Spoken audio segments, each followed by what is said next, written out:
ஜொலித்தீடும் சுத்த ஜோதியே அரூபியே வேளையில் அடியார் நெஞ்சம் வாரீரோ அரூபியே வேளையில் அடியார் நெஞ்சம் வாரீரோ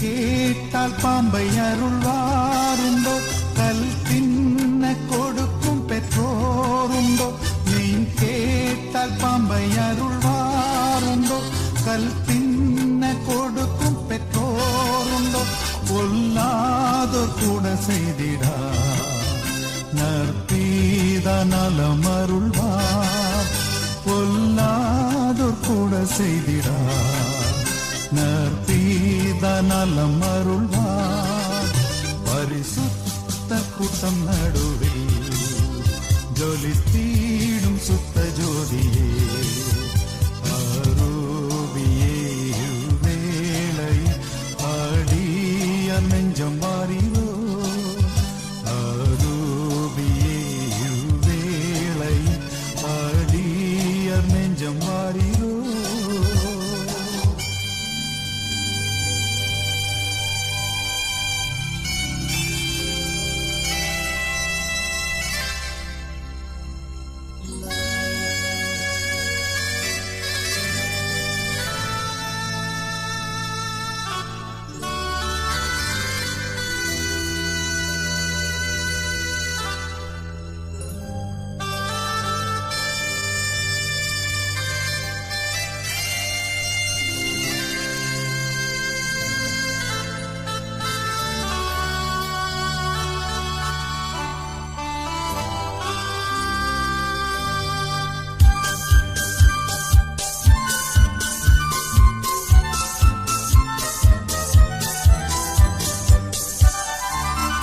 சுத்தம் விரும்பும் சுத்த ஜோதியே விரும்பா சுத்தம் யாவும் போக்குமே சுத்தம் விரும்பும் சுத்த ஜோதியே விரும்பா அசுத்தம் யாவும் போக்குமே பாவினீச பாவினானையா தேவா இரக்கம் செய்ய மாட்டீரோ பாவினீச பாவினானையா தேவ இரக்கம் செய்ய மாட்டீரோ பரிசுத்த கூட்டம் நடுவில் ஜொலித்தீடும் சுத்த ஜோதியே அரூபியே வேளை அடியார் நெஞ்சம் வாரீரோ அரூபியே வேளை அடியார் நெஞ்சம் வாரீரோ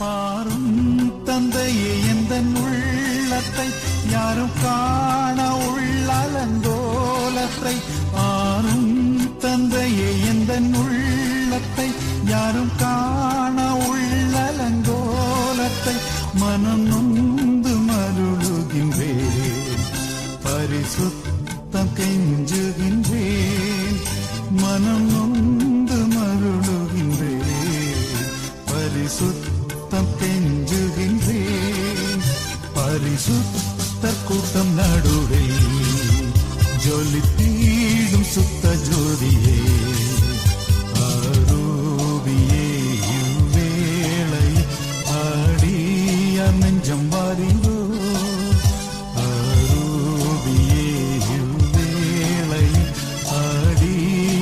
நெஞ்சம் வாரீரோ.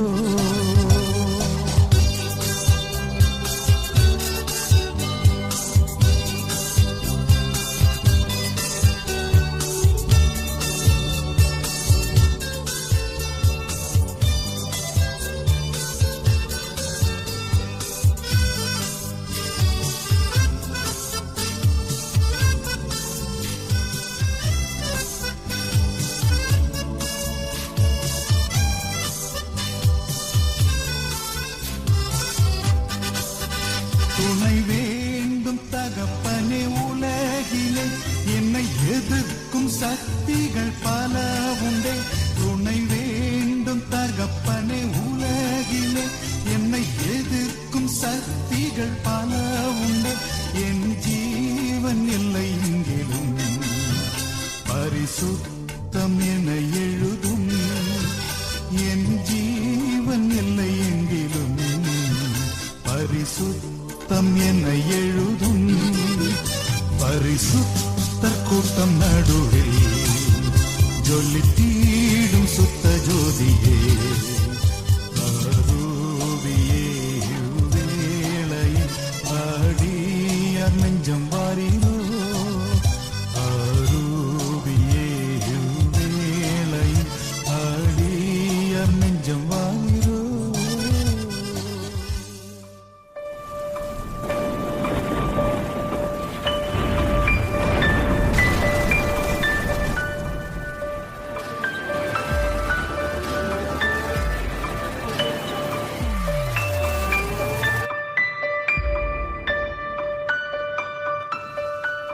இந்த வீடியோ உங்களுக்கு பிடிச்சிருக்கும்னு நம்புறோம்.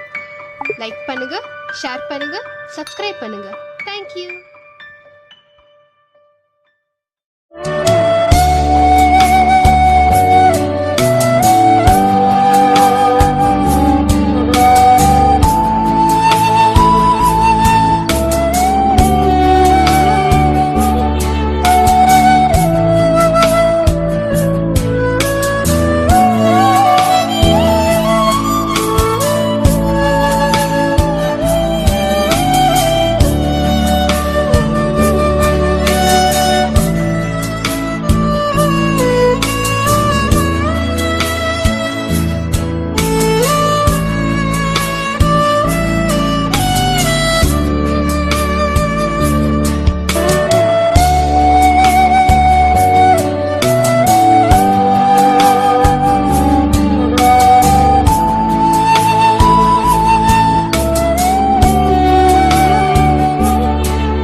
உங்களையும் உங்களுடைய குடும்பத்தையும் உங்களுடைய பிள்ளைகளையும் தேவனுடைய கிருபை இன்றைக்கும் என்றைக்கும் காத்து நடத்துவதாக. திருமறையில ஒரு விசேஷமான ஒரு சரித்திரம் உண்டு. 1 ராஜாக்களின் புத்தகத்திலே அதை நாம் வாசிக்கிறோம். ஆண்டவர் ஒரு தீர்க்கதரிசியை நோக்கி, நீ பெத்தேலுக்கு புறப்பட்டு போய் அந்த பெத்தேல் அரசனிடத்திலே ஒரு தீர்க்கதரிசனத்தை உரைத்துவிட்டு, நீ திரும்பி வரும்போது புசியாமலும் குடியாமலும், நீ வந்த வழியாக திரும்பி வராமலும் வேறு வழியாக நீ திரும்பி வா என்று அங்கு சொன்னார். இந்த தீர்க்கதரிசி அதே விதமாக புறப்பட்டு போய் அந்த பெத்தேலிலே அந்த அரசனிடத்திலே அந்த தீர்க்கதரிசனத்தை சொல்லிவிட்டு வேறு வழியாக அவன் புறப்பட்டு வந்தான். அப்பொழுது அந்த ஊரிலே இருக்கிற பெத்தேல் இருக்கிற கர்த்தருடைய தீர்க்கதரிசி ஒருவன், இந்த மாதிரி கடவுளுடைய தீர்க்கதரிசி ஒருவன் வந்து இந்த செய்திகளை சொல்லி சாப்பிடாமல் கொள்ளாமல் போகிறான் என்று கேள்விப்பட்டு இவர் தன்னுடைய பிள்ளைகளிடத்திலே கழுதியை சேன வைத்து கொடுக்க சொல்லி அவர் அதன் மேல உட்கார்ந்து அந்த தீர்க்கதரிசியை வேகமாக போய் பிடித்த அந்த தீர்க்கதரிசனிடத்திலே சொன்னார், நீங்கள் வீட்டுக்கு வந்து கண்டிப்பாக சாப்பிட்டு போக வேண்டும். இவ்வளவு தூரம் வந்துவிட்டு நீங்கள் சாப்பிடாமல் போவது சரியல்ல என்று சொன்னார். அப்பொழுது அந்த தீர்க்கதரிசி, ஆண்டவர் என்னை சாப்பிடக்கூடாது, தண்ணீர் குடிக்கக்கூடாது என்று சொல்லியிருக்கிறார். ஆகவே நான் இந்த இடத்துல தண்ணீர் குடிக்க மாட்டேன், சாப்பிட மாட்டேன் என்று அவன் சொன்னான். அப்பொழுது அந்த தீர்க்கதரிசி, நீ போன பிற்பாடு ஆண்டவர் என்னிடத்திலே வந்து அந்த மகனை சாப்பிட கூப்பிட்டு கொண்டு வா என்று என்னிடத்திலே சொன்னார். நானும் தீர்க்கதரிசி அல்லவா என்று போய் சொன்னார். உடனே அந்த தீர்க்கதரிசி அதை நம்பி அவனுடைய வீட்டுக்கு வந்து சாப்பிட்டு இருக்கும்போது கர்த்தருடைய வார்த்தை அவனுக்கு உண்டாகி, நான் புசிக்க வேண்டாம், குடிக்க வேண்டாம், நீ வேறு வழியாக வா என்று சொன்னேன் அல்லவா, நீ இப்பொழுது குடிக்கிறது என்ன, புசிக்கிறது என்ன? ஆகவே நீ வீடு வரும்போது ஒரு சிங்கம் உன்னை கொன்றுவிடும் என்று சொன்னார். அந்த தீர்க்கதரிசிக்கு மிகவும் கஷ்டமாக போய்விட்டது. திரும்ப வரும்போது ஒரு சிங்கம் எதிர்பெற்று அவனை கொன்றது. அவன் வழியிலே விழுந்து கிடக்கிறான் என்பதை கேள்விப்பட்டு இந்த வயதான தீர்க்கதரிசி சென்று அவனை தூக்கி கொண்டு வந்து அடக்கம் பண்ணினார் என்று அந்த சரித்திரத்திலே நாம் வாசிக்கிறோம். தேவனுடைய வசனங்களுக்கு தப்பிதமான ஒரு உபதேசம் அல்லது தேவனுடைய வசனத்தை தந்திரமாக உபதேசிப்பது அல்லது வேறு விதமாக உபதேசிப்பது நிச்சயமாக அழிவை கொண்டு வரும் என்பதை குறித்து நாம் நன்றாக அறிந்து கொள்ள வேண்டும். திருமறை நமக்கு திரும்ப திரும்ப என்ன சொல்கிறது என்று சொன்னால், நித்திய ஜீவன், பரலோக ராஜ்யம் இந்த வேத வசனத்தில் படி நடப்பதில்தான் இருக்கிறது. யோவான் 5ஆம் அதிகாரம் 39வது வசனத்தை வாசிக்கிறேன். யோவான் 5:39, வேத வாக்கியங்களை ஆராய்ந்து பாருங்கள், அவைகளால் உங்களுக்கு நித்திய ஜீவன் உண்டென்று எண்ணுகிறீர்களே. அப்படியானால் நித்திய ஜீவனை கர்த்தர் எங்கு வைத்திருக்கிறார்? இந்த வேத வசனங்களிலே ஆண்டவர் வைத்திருக்கிறார். 5ஆம் அதிகாரம் அதே 24வது வசனம் 5:24, என் வசனத்தை கேட்டு என்னை அனுப்பினவரை விசுவாசிக்கிறவனுக்கு நித்திய ஜீவன் உண்டு. அப்படியானால் கர்த்தருக்குள் பிரியமானவர்களே, வேத வசனத்தின்படி நடக்கிறவர்கள், அதை விசுவாசிக்கிற பிள்ளைகளுக்கு நித்திய ஜீவன் உண்டு என்று எண்ணுகிறார். இந்த வேத வாக்கியம் அப்படியே பேச வேண்டும். அதிலே எந்த மாற்றம் இருக்கக்கூடாது, எந்த விதமான கலப்பம் இருக்கக்கூடாது, மனிதர்கள் தங்களுடைய எண்ணத்தை கூட்டக்கூடாது, அந்த வேத வாக்கியங்களை குறைக்கக்கூடாது என்று திரும்ப திரும்ப ஆண்டவர் அநேக முறை எச்சரித்திருக்கிறார். உதாரணமாக இந்த புதிய ஏற்பாட்டின் கடைசி பக்கம், வெளியாகமத்தின் புத்தகம் 22ஆம் அதிகாரம், வெளியாகமத்தின் புத்தகம் 22ஆம் அதிகாரம் 18வது வசனத்தை வாசிக்கிறேன். இந்த புஸ்தகத்தில் உள்ள தீர்க்கதரிசன வசனங்களை கேட்கிற யாவருக்கும் நான் சாட்சியாக எச்சரிக்கிறதாவது, ஒருவன் இவைகளோட எதையாகிலும் கூட்டினார், இந்த புஸ்தகத்தில் எழுதியிருக்கிற வாதிகளை தேவன் அவன் மேல் கூட்டுவார். ஒருவன் இந்த தீர்க்கதரிசன புத்தகத்தின் வசனங்களிலிருந்து எதையாகிலும் எடுத்து போட்டார், ஜீவ புஸ்தகத்திலிருந்தும் பரிசுத்த நகரத்திலிருந்தும் இந்த புஸ்தகத்தில் எழுதப்பட்டவையிலிருந்தும் அவனுடைய பங்கை தேவன் எடுத்து போடுவார். எவ்வளவு ஒரு ஆணித்தரமாக ஆண்டவர் பேசுகிறார். வேத வசனங்களில் ஒன்றையும் கூட்டாதே, ஒன்றையும் குறைக்காதே, ஒன்றையும் சேர்க்காதே. அந்த வேத வசனங்களை ஆண்டவர் என்ன சொல்கிறாரோ அதை அப்படியே சொல், அப்படியே செய். இதை வேதம் வெகு திட்டவட்டமாக அங்கு சொல்லுகிறது. பிரசங்கி 3:14 நான் வாசிக்கிறேன். தேவன் செய்வது எதுவோ அது என்றென்றைக்கும் நிலைக்கும் என்று அறிவேன். அதனோட ஒன்றும் கூட்டவும் கூடாது, அதிலிருந்து ஒன்றும் குறைக்கவும் கூடாது. மனுஷர் தமது சமூகத்தில் பயந்திருக்கும்படி தேவன் இப்படி செய்து வருகிறார். வேறு வசனங்கள் இருக்கின்றன. உபாகமம் 4:2 எழுதிக் கொள்ளுங்கள். உபாகமம் 4:2, உபாகமம் 12:32, உபாகமம் 12:32, நீதிமொழிகள் 30:6, நீதிமொழிகள் 30:6, எரேமியா 26:2, இன்னும் அநேக வசனங்கள் இருக்கின்றன. வேதத்தினுடைய ஒரு தீர்க்கமான ஒரு ஆலோசனை என்ன, திட்டவட்டமான ஆலோசனை என்ன? வேத வசனங்களோடு ஒன்றையும் கூட்டாதே, குறைக்காதே என்ற இந்த காரியத்தை நாம் வாசிக்க வேண்டும். ஆகவே கர்த்தருடைய பிள்ளைகள், இன்றைக்கு உலகம் முழுவதிலும் இருக்கிற பிள்ளைகள் ஓய்வு நாள் என்ற ஒரு காரியத்தை குறித்து நாம் சிந்தித்தே. இன்றைக்கு உலகத்தில் இருக்கிற ஏராளமான கிறிஸ்தவ பிள்ளைகள், ஆண்டவரை நேசிக்கிற பிள்ளைகள், ஞாயிற்றுக்கிழமையை ஓய்வு நாள் என்று எண்ணி அதை பரிசுத்தமாக ஆசரித்து வருகிறார்கள். நான் அநேக நல்ல கிறிஸ்தவர்களை பார்த்திருக்கிறேன். அவருடைய குடும்பங்களில் அவ்வளவு விசேஷமாக பரிசுத்தமாக அந்த ஞாயிற்றுக்கிழமை ஆசரித்து வருகிறார்கள். கர்த்தருக்குள் பிரியமானவர்களே, ஆனாலும் வேத வாக்கியங்களில் நாம் படிக்கும்போது இந்த காரியம் நமக்கு வித்தியாசமாக தெரிகிறது. ஆகவே இன்றைக்கு கர்த்தருடைய சன்னிதானத்தில் அவருக்கு முன்பாக உட்கார்ந்து அவருடைய காலடியில் உட்கார்ந்து திருமறை என்னதான் சொல்லுகிறது, முதல் நாளை பற்றி, ஞாயிற்றுக்கிழமை பற்றி வேதம் என்ன சொல்லுகிறது என்பதை நாம் கவனிப்போம். அதற்கு முன்னதாக நான் ஜெபிக்கிறேன். எங்களை நேசிக்கிற அன்புள்ள தகப்பனே, உம்முடைய சன்னிதானத்திலே உம்முடைய பிள்ளைகள் கூடி வந்து உம்முடைய வேத வசனங்களை நாங்கள் ஆலோசிக்கும் போது, அதை படிக்கும்போது, ஆண்டவரே உம்முடைய ஆவியானவர் எங்களுடைய உள்ளத்தில் அசைவாடி இந்த சத்தியங்களை நாங்கள் அறிந்து கொள்ள எங்களுக்கு ஒத்தாசையும் ஆண்டவரே. தகப்பனே, உம்முடைய வேத வசனங்கள் பேசட்டும் ஆண்டவரே. மனிதனுடைய சத்தம் அல்ல தகப்பனே, என்னுடைய சத்தம் அல்ல. உம்முடைய சத்தத்தை உயர்த்தி உம்முடைய பிள்ளைகளோடு பேசும் ஆண்டவரே. வேதவசனங்களின் மூலமாக நீர் திட்டவட்டமாக நிச்சயமாக நீர் பேச வேண்டும் என்று ஆண்டவர் இயேசுவின் திருநாமத்தில் வேண்டிக் கொள்கிறோம். ஜெபங்கேளும் பரம்பிதாவே, ஆமென். திருமறையிலே கர்த்தருக்குள் பிரியமானவர்களே, பரிசுத்த ஓய்வு நாள் என்பதை பற்றி 1000 முறைக்கு அதிகமாக எழுதப்பட்டிருக்கிறது. ஒரு சிலர் நினைக்கலாம், இந்த பரிசுத்த ஓய்வு நாளை பற்றி அதிகமாக எழுதப்படவில்லை, ஏதோ குறைவான இது எழுதப்பட்டிருக்கிறது நினைக்கலாம். ஆனால் இந்த வேதத்திலே பேசப்படுகிற ஒரு முக்கியமான ஒரு டாபிக், ஒரு தலைப்பு பரிசுத்த ஓய்வு நாள் என்பதை பற்றி. இதை பற்றி ஆண்டவர் இந்த புத்தகத்தில் ஏராளமாக எழுதி வைத்திருக்கிறார். ஆகவே நேற்று நான் உங்களுக்கு சொன்னேன், ஆதியாகமம் துவக்கத்திலேயே மனிதனை ஆண்டவர் படைத்து 6 நாட்கள் இந்த அண்ட சராசரங்களை சிருஷ்டித்து 7ஆம் நாள் ஆண்டவர் ஓய்ந்திருந்தார் என்று ஆதியாகமத்திலேயே துவக்கத்திலேயே அந்த ஓய்வு நாளை பற்றி நாம் வாசிக்கிறோம். ஆண்டவர் ஓய்ந்திருந்தது மட்டுமல்ல, அதை ஆசீர்வதித்தார், அதை பரிசுத்தப்படுத்தினார் என்று ஆதியாகமம் 2ஆம் அதிகாரம் 1-3 வரைக்கும் நான் வாசிக்கிறோம்.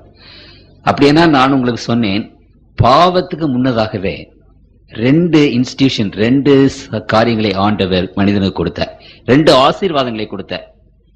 அதுல ஒன்று திருமணம். ஒரு மனிதனையும் ஒரு மனுஷனையும் இணைப்பது திருமணம். அவர்கள் 2 பேரும் ஒன்றாக இருக்க வேண்டும் என்று ஆண்டவர் இணைத்தார், அன்பினாலே இணைத்தார் என்று நான் உங்களுக்கு எடுத்து சொன்னேன். ஆகவே விவாகமானது பரிசுத்தமானது. ஆனால் அந்த மனிதனை இணைப்பதற்கு முன்னதாக ஆண்டவர் தன்னை மனிதனோடு இணைத்துக் கொண்டார். மனிதனும் கடவுளும் ஒன்றாக இணைந்தார்கள். அந்த இணைப்பை பற்றி வேதம் பேசும்போது அது பரிசுத்த ஓய்வு நாள்.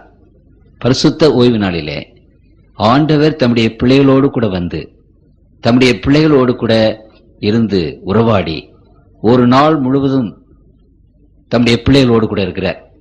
ஏன் இது அவசியம் என்று உங்களுக்கு நான் சொன்னேன். கர்த்தருடைய பிள்ளைகள் பரிசுத்தம் பெற வேண்டும் என்றால், பரிசுத்தம் பெறாதவர்கள் பரலோகத்திற்கு போக முடியாது என்று வேதம் சொல்லுகிறது. வேதம் அநேக முறை சொல்லுகிறது, பரிசுத்தம் இல்லாதவர்கள் தேவனை சந்திக்க முடியாது, பரலோகத்துக்கு போக முடியாது என்று. அப்படியானால் அந்த பரிசுத்தை பெறுவது எப்படி? நாம் எல்லாரும் அடிப்படையிலேயே சங்கீதக்காரன் சொல்கிறது போல பாவத்திலேயே பிறந்தோம், பாவத்திலேயே வளர்கிறோம். பாவம் நம்மை சுற்றிலும் நிற்கிறது. உச்சந்தலையிலிருந்து உள்ளங்கால் வரைக்கும் ஏசாயா சொல்வது போல நாம் பாவத்திலேயே திளைத்துக் கொண்டிருக்கிறோம். அப்படியானால் கர்த்தருக்குள் பிரியமானவர்களே, ஒரு நிமிஷம் கூட நாம் நீதிமானாக இருக்க முடியறதில்லை. நம்முடைய உள்ளத்திலே ஒரு பாவம் நம்மை அப்படியே இழுக்கிறது. நம்மை சுற்றிலும் பிசாசானவனும் அவருடைய தூதர்களும் நம்மை பாவம் செய்ய தூண்டுகிறார்கள். உள்ளேயும் ஒரு இழுப்பு, வெளியிலும் ஒரு தாக்குதல். இப்படிப்பட்ட சூழ்நிலையில மனிதன் பாவியாகவே இருந்து கொண்டிருக்கிறான். இந்த உலகத்தில் பிரபுக்கள் என்றில்லை, அரசர்கள் என்றில்லை, அதிகாரிகள் என்றில்லை, ஏழைகள் என்றில்லை, தாழ்வானவர்கள் என்றில்லை. இந்த பாவத்துக்கு முன்னால எல்லாரும் சமம். பெரியவர்களும் பாவம் செய்கிறார்கள், படித்தவர்களும் பாவம் செய்கிறார்கள், சிறியவர்களும் பாவம் செய்கிறார்கள், பஞ்சியும் பரதேசியும் பாவம் செய்கிறார்கள். நாம் மரிக்கும் போது எப்படி அரசனும் மரிக்கிறான், ஆண்டியும் மரிக்கிறார். மரணத்துல இந்த உலகத்தில் எல்லோரும் சமம். we are equal in death. அதே போலவே பாவம் என்று வரும்போது we are all equal. ஆகவே இந்த பாவம் நமக்குள்ளாக வந்திருக்கிறது. ஆண்டவர் சொல்லுகிறார், இந்த பாவத்தை எடுத்துக்கொண்டால் இந்த உலகத்தில் நீதிமான் ஒருவனும் இல்லை, ஒருவனாகிலும் இல்லை என்று வேதம் அங்கே சொல்லுகிறது. ரொம்ப ஆச்சரியம் தான். கர்த்தருக்குள் பிரியமானவர்களே, திருமறை இந்த உபதேசத்தை கர்த்தருடைய பிள்ளைகள் விசேஷமாக அறிந்து கொள்ள வேண்டும். ரோமர் 3ஆம் அதிகாரம் 10வது வசனத்திலே வாசிக்கிறேன். அந்தப்படியே நீதிமான் ஒருவனாகிலும் இல்லை. பாருங்க, ஒருவன் இல்லை என்றில்லை, ஒருவனாகிலும் இல்லை. உணர்வுள்ளவன் இல்லை, தேவனை தேடுகிறவன் இல்லை. எல்லாரும் வழி தப்பி ஏகமாய் கெட்டு போனார்கள், நன்மை செய்கிறவன் இல்லை, ஒருவனாகிலும் இல்லை. திருமறை அநேக இடங்களிலே அதை குறித்து பேசுகிறது. யாரும் நீதிமான் இல்லை. கர்த்தருக்குள் பிரியமானவர்களே, எல்லாரும் பாவம். ஆகவே பாவத்திலே உழன்று கிடக்கிற நம்மை குறித்து சங்கீதத்திலே அங்கு சங்கீதக்காரன் பேசும்போது சொல்லுகிறார். சங்கீதம் 51 சங்கீதத்திலே நான் வாசிக்கிறேன். 5வது வசனம், 51வது சங்கீதம் 5வது வசனம். இதோ நான் துர்க்குணத்தில் உருவானேன், என் தாய் என்னை பாவத்தில் கற்பந்தரித்தார். கர்த்தருக்குள் பிரியமானவர்களே, நாம் பாவிகள். அப்படியானால் பாவிகளாகிய நாம், பாவ உலகத்திலே ஜீவிக்கிற நாம், இங்கு சங்கீதத்திலே சங்கீதக்காரன் என்ன எழுதுகிறான் என்று கவனியுங்கள். 40வது சங்கீதம் 2வது வசனம். பயங்கரமான குழியிலும் உளையான சேற்றிலும் இருந்து என்னை தூக்கி எடுத்து என் கால்களை கண்மலையின் மேல் நிறுத்தி என் அடிகளை உறுதிப்படுத்தி. அப்படியானால் இந்த பாவத்தை பற்றி பேசும்போது ஆண்டவர் சொல்கிறார், அங்கு பயங்கரமான குழி, உளையான சேறு. இந்த சேற்றிலே அநேக வகை உண்டு. அதுல உளையான சேர் என்று ஒன்று இருக்கிறது. மற்ற சேற்றிலே நீங்கள் அமைங்கினால் கொஞ்சம் பிரயாசப்பட்டு வெளியே வந்து விடலாம். இந்த உளையான சேற்றிலே யாராவது ஒருவன் சிக்கிக் கொண்டால் நீங்கள் வெளியே வருவதற்கு என்ன பிரயாசம் எடுத்தாலும் அது உங்களை உள்ளேயே தள்ளி கொண்டு போய்விடும்.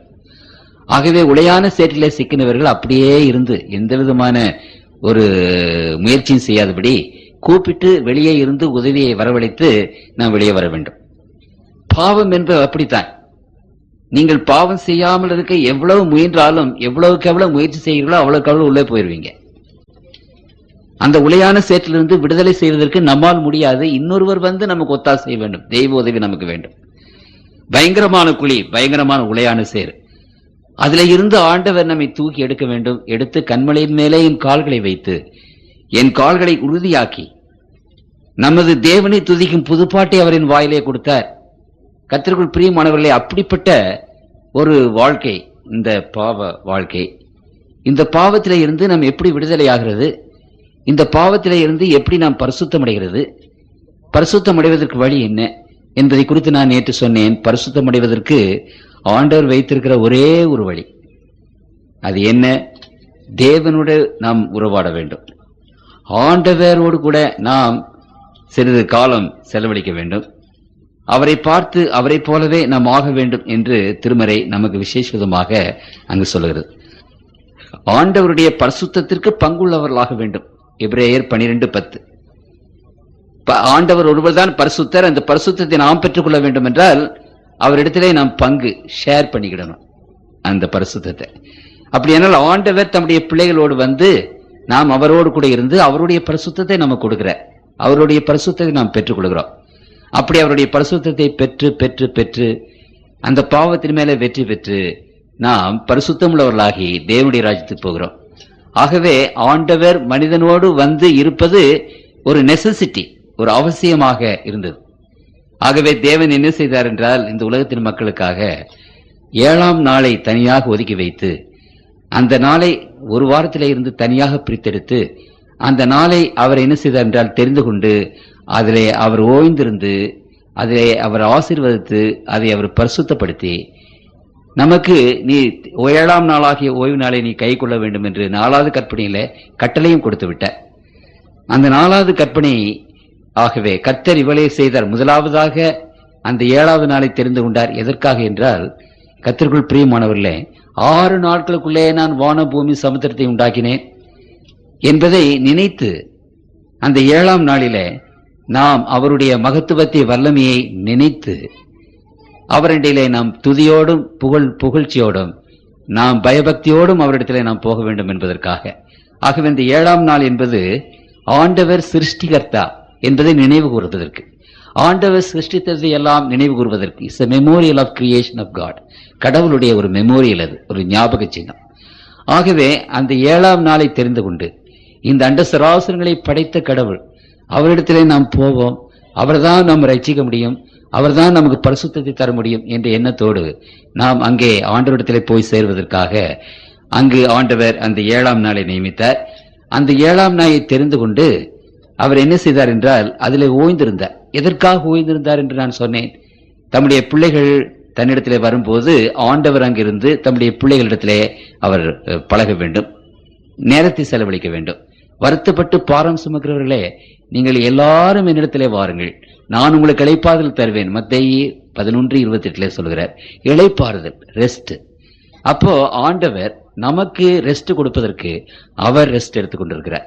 நமக்கு ஓய்வு கொடுப்பதற்கு, நமக்கு இளைப்பாறுதல் கொடுப்பதற்கு அவர் தேவனுடைய பிள்ளைகளோடு கூட ஓய்ந்திருக்கிறார். உங்களுக்கு புரியுதுங்களா? அப்படி அந்த வாரத்தின் முதல் வாரத்திலேயே அவர் ஆண்டவருடைய பிள்ளைகளோடு ஓய்ந்திருந்தார் என்பதை திருமறை நமக்கு சொல்கிறது.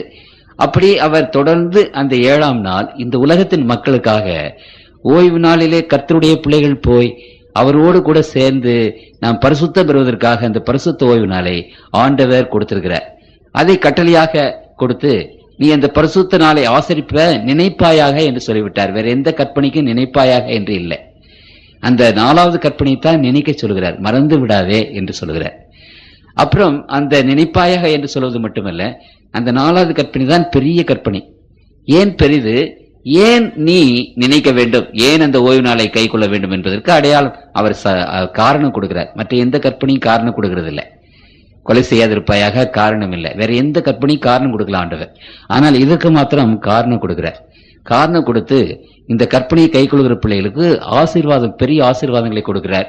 அவர்கள் உன்னதத்திலே உயர்த்தப்படுவார்கள், அவர்கள் சந்தோஷமாக இருப்பார்கள், அவர்கள் யாக்கோப்பின் சுதந்திரத்தால் போஷிக்கப்படுவார்கள். அந்த பிள்ளைகளை நான் என் பர்வதத்துக்கு கொண்டு வருவேன், அங்கு மகிழச் செய்வேன். என்னுடைய குமாரர்களுக்கும் குமார்த்திகளுக்கும் உரிய இடத்தை பார்க்கலும் மேன்மையான இடத்தை தருவேன். என்னுடைய ஆலயத்தில் நான் அவர்களை தூணாக்குவேன், அவர்கள் என்னோடு கூட இருப்பார்கள். இப்படியெல்லாம் ஏராளமான ஆசீர்வாதங்களை தம்முடைய பிள்ளைகள் கொடுத்திருக்கிறார். உலக பிரகாரமான ஆசீர்வாதங்கள் மட்டுமல்ல, ஆவிக்குரிய ஆசீர்வாதங்களையும் தம்முடைய பிள்ளைகளுக்கு ஏராளமாக கொடுத்திருக்கிறார். ஆகவே கர்த்தருக்குள் பிரியமானவர்களே, இந்த பரிசுத்த ஓய்வு நாளை கர்த்தர் பரிசுத்தத்தில் பங்கு வருவதற்காக நம்மிடத்திலே கொடுத்திருக்கிறார். இதுல நாம் ஓய்ந்திருந்து தேவனோடு கூட உறவாடி அங்கு நாம் பங்கு பெற வேண்டும். இது கடவுளுடைய ஏற்பாடு, இது கடவுளுடைய பரிசுத்த ஓய்வு நாள், கடவுளுடைய கிஃப்ட் டு அஸ், ஆண்டவருடைய கிஃப்ட். அது நம்முடைய நாள் அல்ல, நாம் நினைப்பதற்கு என்பதை உங்களுக்கு நான் எடுத்து சொன்னேன். சரி, இப்பொழுது கர்த்தருக்குள் பிரியமானவர்களே, இந்த பரிசுத்த நாளை பற்றி நான் சொல்லும்போது 7வது நாள் என்று சொன்னேன். அப்படியானால் அந்த 7வது நாள் எது என்று இன்றைக்கு நாம் பார்க்கிறோம். ஏனென்றால் யூதர்களுடைய கேலண்டர்ல இங்க பேர் கிடையாது. 1வது நாள், 2வது நாள், 3வது நாள், 4வது நாள் என்றுதான் இருக்கிறது, பேர் கிடையாது.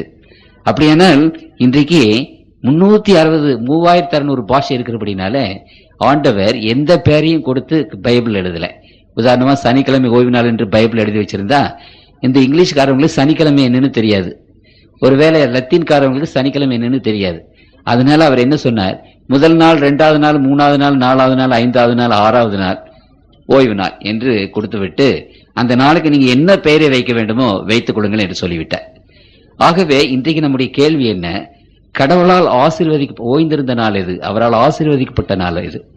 அவராலே பரிசுத்தமாக்கப்பட்டு நமக்கு கொடுக்கப்பட்ட நாள் எது என்ற அந்த கேள்விக்கு இந்த 7வது நாள் எது, அதை நாம் கண்டுபிடிக்க வேண்டும். புதன்கிழமையா, வியாழக்கிழமையா, செவ்வாய்க்கிழமையா, ஞாயிற்றுக்கிழமையா? ஏதாவது ஒரு நாள் தானே இருக்க முடியும். 7 நாட்களுள்ள ஏதாவது ஒரு நாள். ஆகவே இன்றைக்கு கர்த்தருக்குள் பிரியமானவர்களே, உலகத்தில் இருக்கிற 100 கோடி கிறிஸ்தவர்கள் ஞாயிற்றுக்கிழமையை கை கொள்கிறோம். காரணம் என்ன? ஞாயிற்றுக்கிழமை ஆண்டவர் உயிரோடு எழுந்தார் என்று கை கொள்கிறோம். ஈஸ்டர் சண்டே, ஈஸ்டரை கொண்டாடுகிறோம், ஞாயிற்றுக்கிழமை வருகிறது. ஏன் ஞாயிற்றுக்கிழமை? ஞாயிற்றுக்கிழமை கர்த்தர் உயிரோடு எழுந்தார். சரி, அப்படியானால் ஞாயிற்றுக்கிழமை பற்றி திருமறை என்ன சொல்கிறது? கர்த்தர் உயிரோடு எழுந்த நாள் எது? வாரத்தின் 1ஆம் நாள் அதிகாலையிலே. உங்களுக்கு தெரியும் என்று நினைக்கிறேன், நான் அதுக்கு பைபிள் வசனம் சொல்ல வேண்டியதில்லை. வாரத்தில் முதல் நாளிலே ஆண்டவர் உயிரோடு எழுந்தார். அப்போ வாரத்தின் முதல் நாள் என்பது ஞாயிற்றுக்கிழமை என்று இன்றைக்கு 100 கோடி கிறிஸ்தவங்க சொல்றாங்க, நான் சொல்லல. அப்படியானால் இன்றைக்கு ஆண்டவர் உயிரோடு எழுந்தார் என்று ஞாயிற்றுக்கிழமை ஆசரிக்கிறார்கள். அப்போ ஞாயிற்றுக்கிழமை என்பது வேதத்தில் சொல்லப்பட்டிருக்கிறது வாரத்தின் 1வது நாள். கேலண்டர்லையும் பாருங்க, வாரத்தில் 1வது நாள் தான் ஞாயிற்றுக்கிழமை. அப்போ வாரத்தின் முதல் நாள் ஞாயிற்றுக்கிழமை என்றால் 7வது நாள் எந்த நாள்? உங்களுக்கு புரியும் என்று நினைக்கிறேன். சனிக்கிழமை. ஆகவே கேலண்டர்லேயே 7வது நாள் சனிக்கிழமை தான். சரி, 3வதாக நான் உங்களுக்கு சொன்னேன், இன்றைக்கு யூதர்கள் இருக்கிறார்கள். அவர்கள் அந்த சீனாய் மலையிலே ஆண்டவர் கற்பனையை கொடுத்து முதல் கொண்டு திட்டவட்டமாக அந்த சனிக்கிழமையை அவர்கள் கை கொள்கிறார்கள். இன்றைக்கு கொச்சின்ல இருக்கிறது, வேணா போய் பார்த்துட்டு வாங்க. அங்க ஒரு ஆலயம் இருக்கிறது. திருவனந்தபுரத்தில் கொஞ்சம் யூதர்கள் இருக்கிறார்கள். பூனாவிலே இருக்கிறார்கள், ஆலயம் இருக்கிறது. பாம்பேயில் இருக்கிறார்கள். இந்த யூதர்கள் எந்த நாளை கை கொள்கிறார்கள் என்று போய் பாருங்க. அவர்கள் சனிக்கிழமை தான் கை கொள்றாங்க. கர்த்தர்கள் பிரியமான 3 ஆச்சு. சரி, 4வதாக ரோமன் கத்தோலிக்க பைபிள்ல நீங்க பழைய பைபிளை எடுத்து பார்த்தீங்கன்னா அந்த ஆதி ஆகமத்தில் அந்த 7ஆம் நாள் என்பது சனிக்கிழமை ஆகும் என்று அவங்க எழுதியிருக்கிறாங்க. சனிக்கிழமை எழுதியிருக்கிறாங்க. மத்தேயு 12ஆம் அதிகாரத்தில் அந்த 7ஆம் நாளை பற்றி எழுதும் போது அது சனிக்கிழமைன்னு எழுதியிருக்கிறாங்க. ஏன் அது எழுதியிருக்காங்கன்னு நான் சொல்றேன் உங்களுக்கு பின்னாடி. அப்படியானால் அந்த ஒரு ப்ரூஃப் இருக்குது. அடுத்தது மகமதியர்கள் மதினாவில இருந்து மெக்காவுக்கு புறப்பட்டு அந்த போன அந்த சண்டையும் திரும்பி வந்த போது அந்த நாளைத்தான் அவர்கள் விசேஷமாக கொண்டாடுகிறார்கள். அது வாரத்தினுடைய 6வது நாள். அப்படியானால் வாரத்தினுடைய 6வது நாள் என்று சொல்லி வெள்ளிக்கிழமையை கொண்டாடுகிறார்கள். அப்படியானால் 7வது நாள் எது? சனிக்கிழமை. இன்றைக்கு எபிரேய பாஷை அல்லது அரபி பாஷைகள், லத்தீன் பாஷை, இப்படிப்பட்ட 40 பாஷைகளிலே இந்த 7வது நாளுக்கு சபாத் டேன்னு தான் வருது. அப்படி பேரு. அப்படின்னா 40 பாஷைகளிலும் சபாத் டே என்றால் ஓய்வு நாள் என்ற அர்த்தம் அந்த 7வது நாளுக்கு. ஆகவே திட்டவட்டமாக நமக்கு என்ன தெரிகிறது? இந்த கடவுளால் தெரிந்து கொள்ளப்பட்டு கடவுள் ஓய்ந்திருந்து கடவுள் ஆசீர்வதித்து கடவுள் பரிசுத்தமாக்கின நாள் அந்த 7ஆம் நாள் என்பது நமக்கு வெகு திட்டவட்டமாக தெரிகிறது. கர்த்தருக்குள் பிரியமானவர்களே, எங்கேயோ ஏதோ ஒரு மிஸ்டேக் நடந்து விட்டது. இந்த ஒரு தப்பை தெரியாதபடி கிறிஸ்தவ மக்கள், இந்த தப்பிதம் என்று தெரியாதபடி நாம் இந்த ஞாயிற்றுக்கிழமையை அப்படியே நாம் என்ன செய்துட்டோம்? கொண்டாடிட்டு வந்துட்டோம். அநேக கிறிஸ்தவர்கள் இன்றைக்கு கொண்டாடிட்டு இருக்கிறாங்க. ஒருவர் என்கிட்ட கேட்ட, ஐயா, இப்பதான் நமக்கு தெரியுது, இதுவரைக்கும் ஞாயிற்றுக்கிழமையை பரிசுத்தமாக கொண்டாடிட்டு வந்தவருடைய கதி என்ன என்று அவர் கேட்டார். கர்த்தருக்குள் பிரியமானவர்களே, கதியை நிர்ணயிப்பது நம்முடைய காரியம் அல்ல, நம்ம கையில இல்ல. அந்த ஜட்ஜ்மெண்ட்டையும் அந்த காரியங்களையும் கடவுளத்துல விட்டுருவோம். நம்மவா ஜட்ஜு, நம்மவா நியாயாதிபதி. ஆனால் இன்றைக்கு என்ன மறைந்து கிடந்த ஒரு உண்மையை ஆண்டவர் தம்முடைய பிள்ளைகளுக்கு எடுத்து சொல்கிறார். இப்போ மறைந்து போச்சு கிடந்தது இத்தனை வருஷமா, இப்பதான் நமக்கு தெரியுது. இப்ப தெரிந்த உடனே நாம் என்ன செய்ய வேண்டும்? அதை நாம் கை கொள்ள வேண்டும் கர்த்தருடைய கிருபையினாலே. அதுதான் நமக்கு முன்பாக இருக்கிறதே ஒழிய முந்தா நாள் என்ன நடந்தது, நம்முடைய முற்பிதாக்களுக்கு என்ன நடந்தது என்பதல்ல கேள்வி. புரியுதுங்களா? முற்பிதாக்களுக்கு என்ன நடந்தது என்பதை ஆண்டவர் பார்த்துக் கொள்வார், நமக்கு தெரியாது. மின்சாரம் வந்தது இன்றைக்கு சில வருஷங்களுக்கு முன்னதாக வந்தது, அதை எடுத்து நாம் உபயோகித்துக் கொண்டிருக்கிறோம். நம் முற்பிதாக்கள் என்ன செய்தார்கள் என்றால் முற்பிதாக்களுக்கு அது தெரியாது, அவர்கள் உபயோகிக்கல. கர்த்தருக்குள் பிரியமானவர்களே, இதை நாம் திட்டவட்டமாக நினைக்கிறோம். அப்படியானால் திருமறையில நாம் வாசிக்கிற பிரகாரமாக கர்த்தர் தம்முடைய பிள்ளைகளுக்கு முன்பாக வைத்திருக்கிற இந்த விசேஷமான ஒரு காரியம் என்ன? சிலர் என்ன சொல்கிறார்கள் என்று சொன்னால், இந்த ஓய்வு நாள் மாற்றத்தை சனிக்கிழமையிலிருந்து ஞாயிற்றுக்கிழமை மாற்றி போட்டார்களே, அது வேதத்திலேயே இருக்கிறது, அது கடவுள் செய்தார் என்று அநேகர் சொல்கிறார்கள். சரி, அதையும் தான் நாம் பார்ப்போம். கடவுள் அந்த மாதிரி செய்துட்டாரா என்று நாம் பார்ப்போம். ஆதி ஆகமத்திலே இருந்து அதை பற்றி நாம் சற்று ஆராய்ச்சி பண்ணுவோம். ஆதி ஆகமம் 4ஆம் அதிகாரம் 3வது வசனத்தில் திருப்பிக் கொள்ளுங்கள்.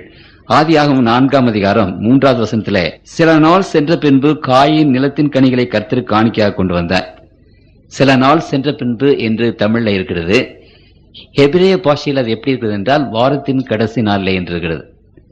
ஆகவே இந்த இடத்தில் அது ஓய்வு நாள் தோறும் ஆதாமும் ஏவாளும் அந்த தோட்டத்திலே இருந்து துரட்டப்பட்ட பிற்பாடு சில நாள் சென்ற பின்பு என்று இருப்பது, அது வாரத்தின் கடைசி நாள் என்று இருக்கிறது. ஆகவே அவர்கள் பலியிட்டார்கள் என்பதை குறித்து நாம் வாசிக்கிறோம்.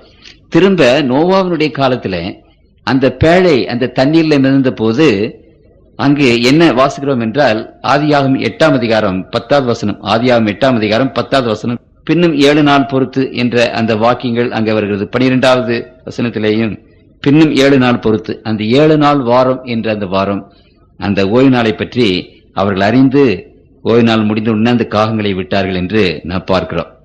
ஆதியாகமத்திலேயே ஆபிரகாமை பற்றி அங்கு பேசும்போது 26ஆம் அதிகாரம் 4வது வசனம் 26:4 ஆபிரகாம் என் சொல்ல கீழ்ப்படிந்து என் விதிகளையும் என் கற்பனைகளையும் என் நியாயங்களையும் என் பிரமாணங்களையும் கை கொண்டபடினாலே. ஆகவே அந்த ஆபிரகாம் ஆண்டவருடைய கட்டளைகள் எல்லாவற்றையும் கை கொண்டான் என்று சொல்லும்போது நிச்சயமாக அந்த பரிசுத்த ஓய்வு நாளை கை கொண்டிருக்கிறார் என்பது நமக்கு மிகவும் தெளிவாக அங்கு தெரிகிறது. ரொம்ப தெளிவாக இருக்கிற ஒரு வசனத்தை நான் வாசிக்க விரும்புகிறேன். யாத்திரையாகமம் 16ஆம் அதிகாரத்தில் ஆண்டவர் ஒரு விசேஷமான காரியத்தை செய்கிறார். இஸ்ரவேல் ஜனங்கள் வனாந்தரத்திலே நடந்தார்கள். எகிப்திலே இருந்து கொண்டு வந்த ஆகாரங்கள் எல்லாம் முடிந்து போய்விட்டது. இப்பொழுது ஆகாரம் இல்லை. அந்த வனாந்தரத்தை நீங்கள் போய் பார்த்தீர்களானால் கர்த்தருக்குள் பிரியமானவர்களே, இது ஆங்கிலத்தில் 2 வார்த்தைகள் உண்டு. ஒன்று டெசர்ட் என்று பெயர், அதை நாம் பாலைவனம் என்கிறோம். பாலைவனத்தில் வெறும் மணல் தான் இருக்கும். ஏதோ சில இடங்களிலே பாலைவன நீர் ஊற்றுகள் இருக்கும், அங்கே அந்த செடி கொடிகள் இருக்கும். ஆனால் மற்றபடி எல்லாம் மணல் நிறைந்த இடம்தான், அதுக்கு பாலைவனம் என்கிறோம். ஆங்கிலத்தில் அது டெசர்ட் என்று சொல்கிறார்கள். அந்த இன்னொன்று இடம் என்னவென்றால் வில்டர்னஸ் என்று சொல்கிறோம் ஆங்கிலத்திலே. அதை இங்கே வனாந்தரம் என்று சொல்கிறார்கள். அப்படியானால் இந்த வனாந்தரத்தில் ஆங்காங்கு சில செடிகள் இருக்கும், சில நீர்நிலைகள் இருக்கும். வெறும் மணலாகவே இருக்காது, மலைகள் குன்றுகள் அப்படி இருக்கும். அந்த மாதிரியான இடம். அந்த மாதிரி இடத்துல அவர்கள் வந்த போது ஆகாரம் இல்லை. இஸ்ரவேல் ஜனங்கள் 6 லட்சம் புருஷர்கள் இருந்தார்கள் என்று வேதம் சொல்கிறது.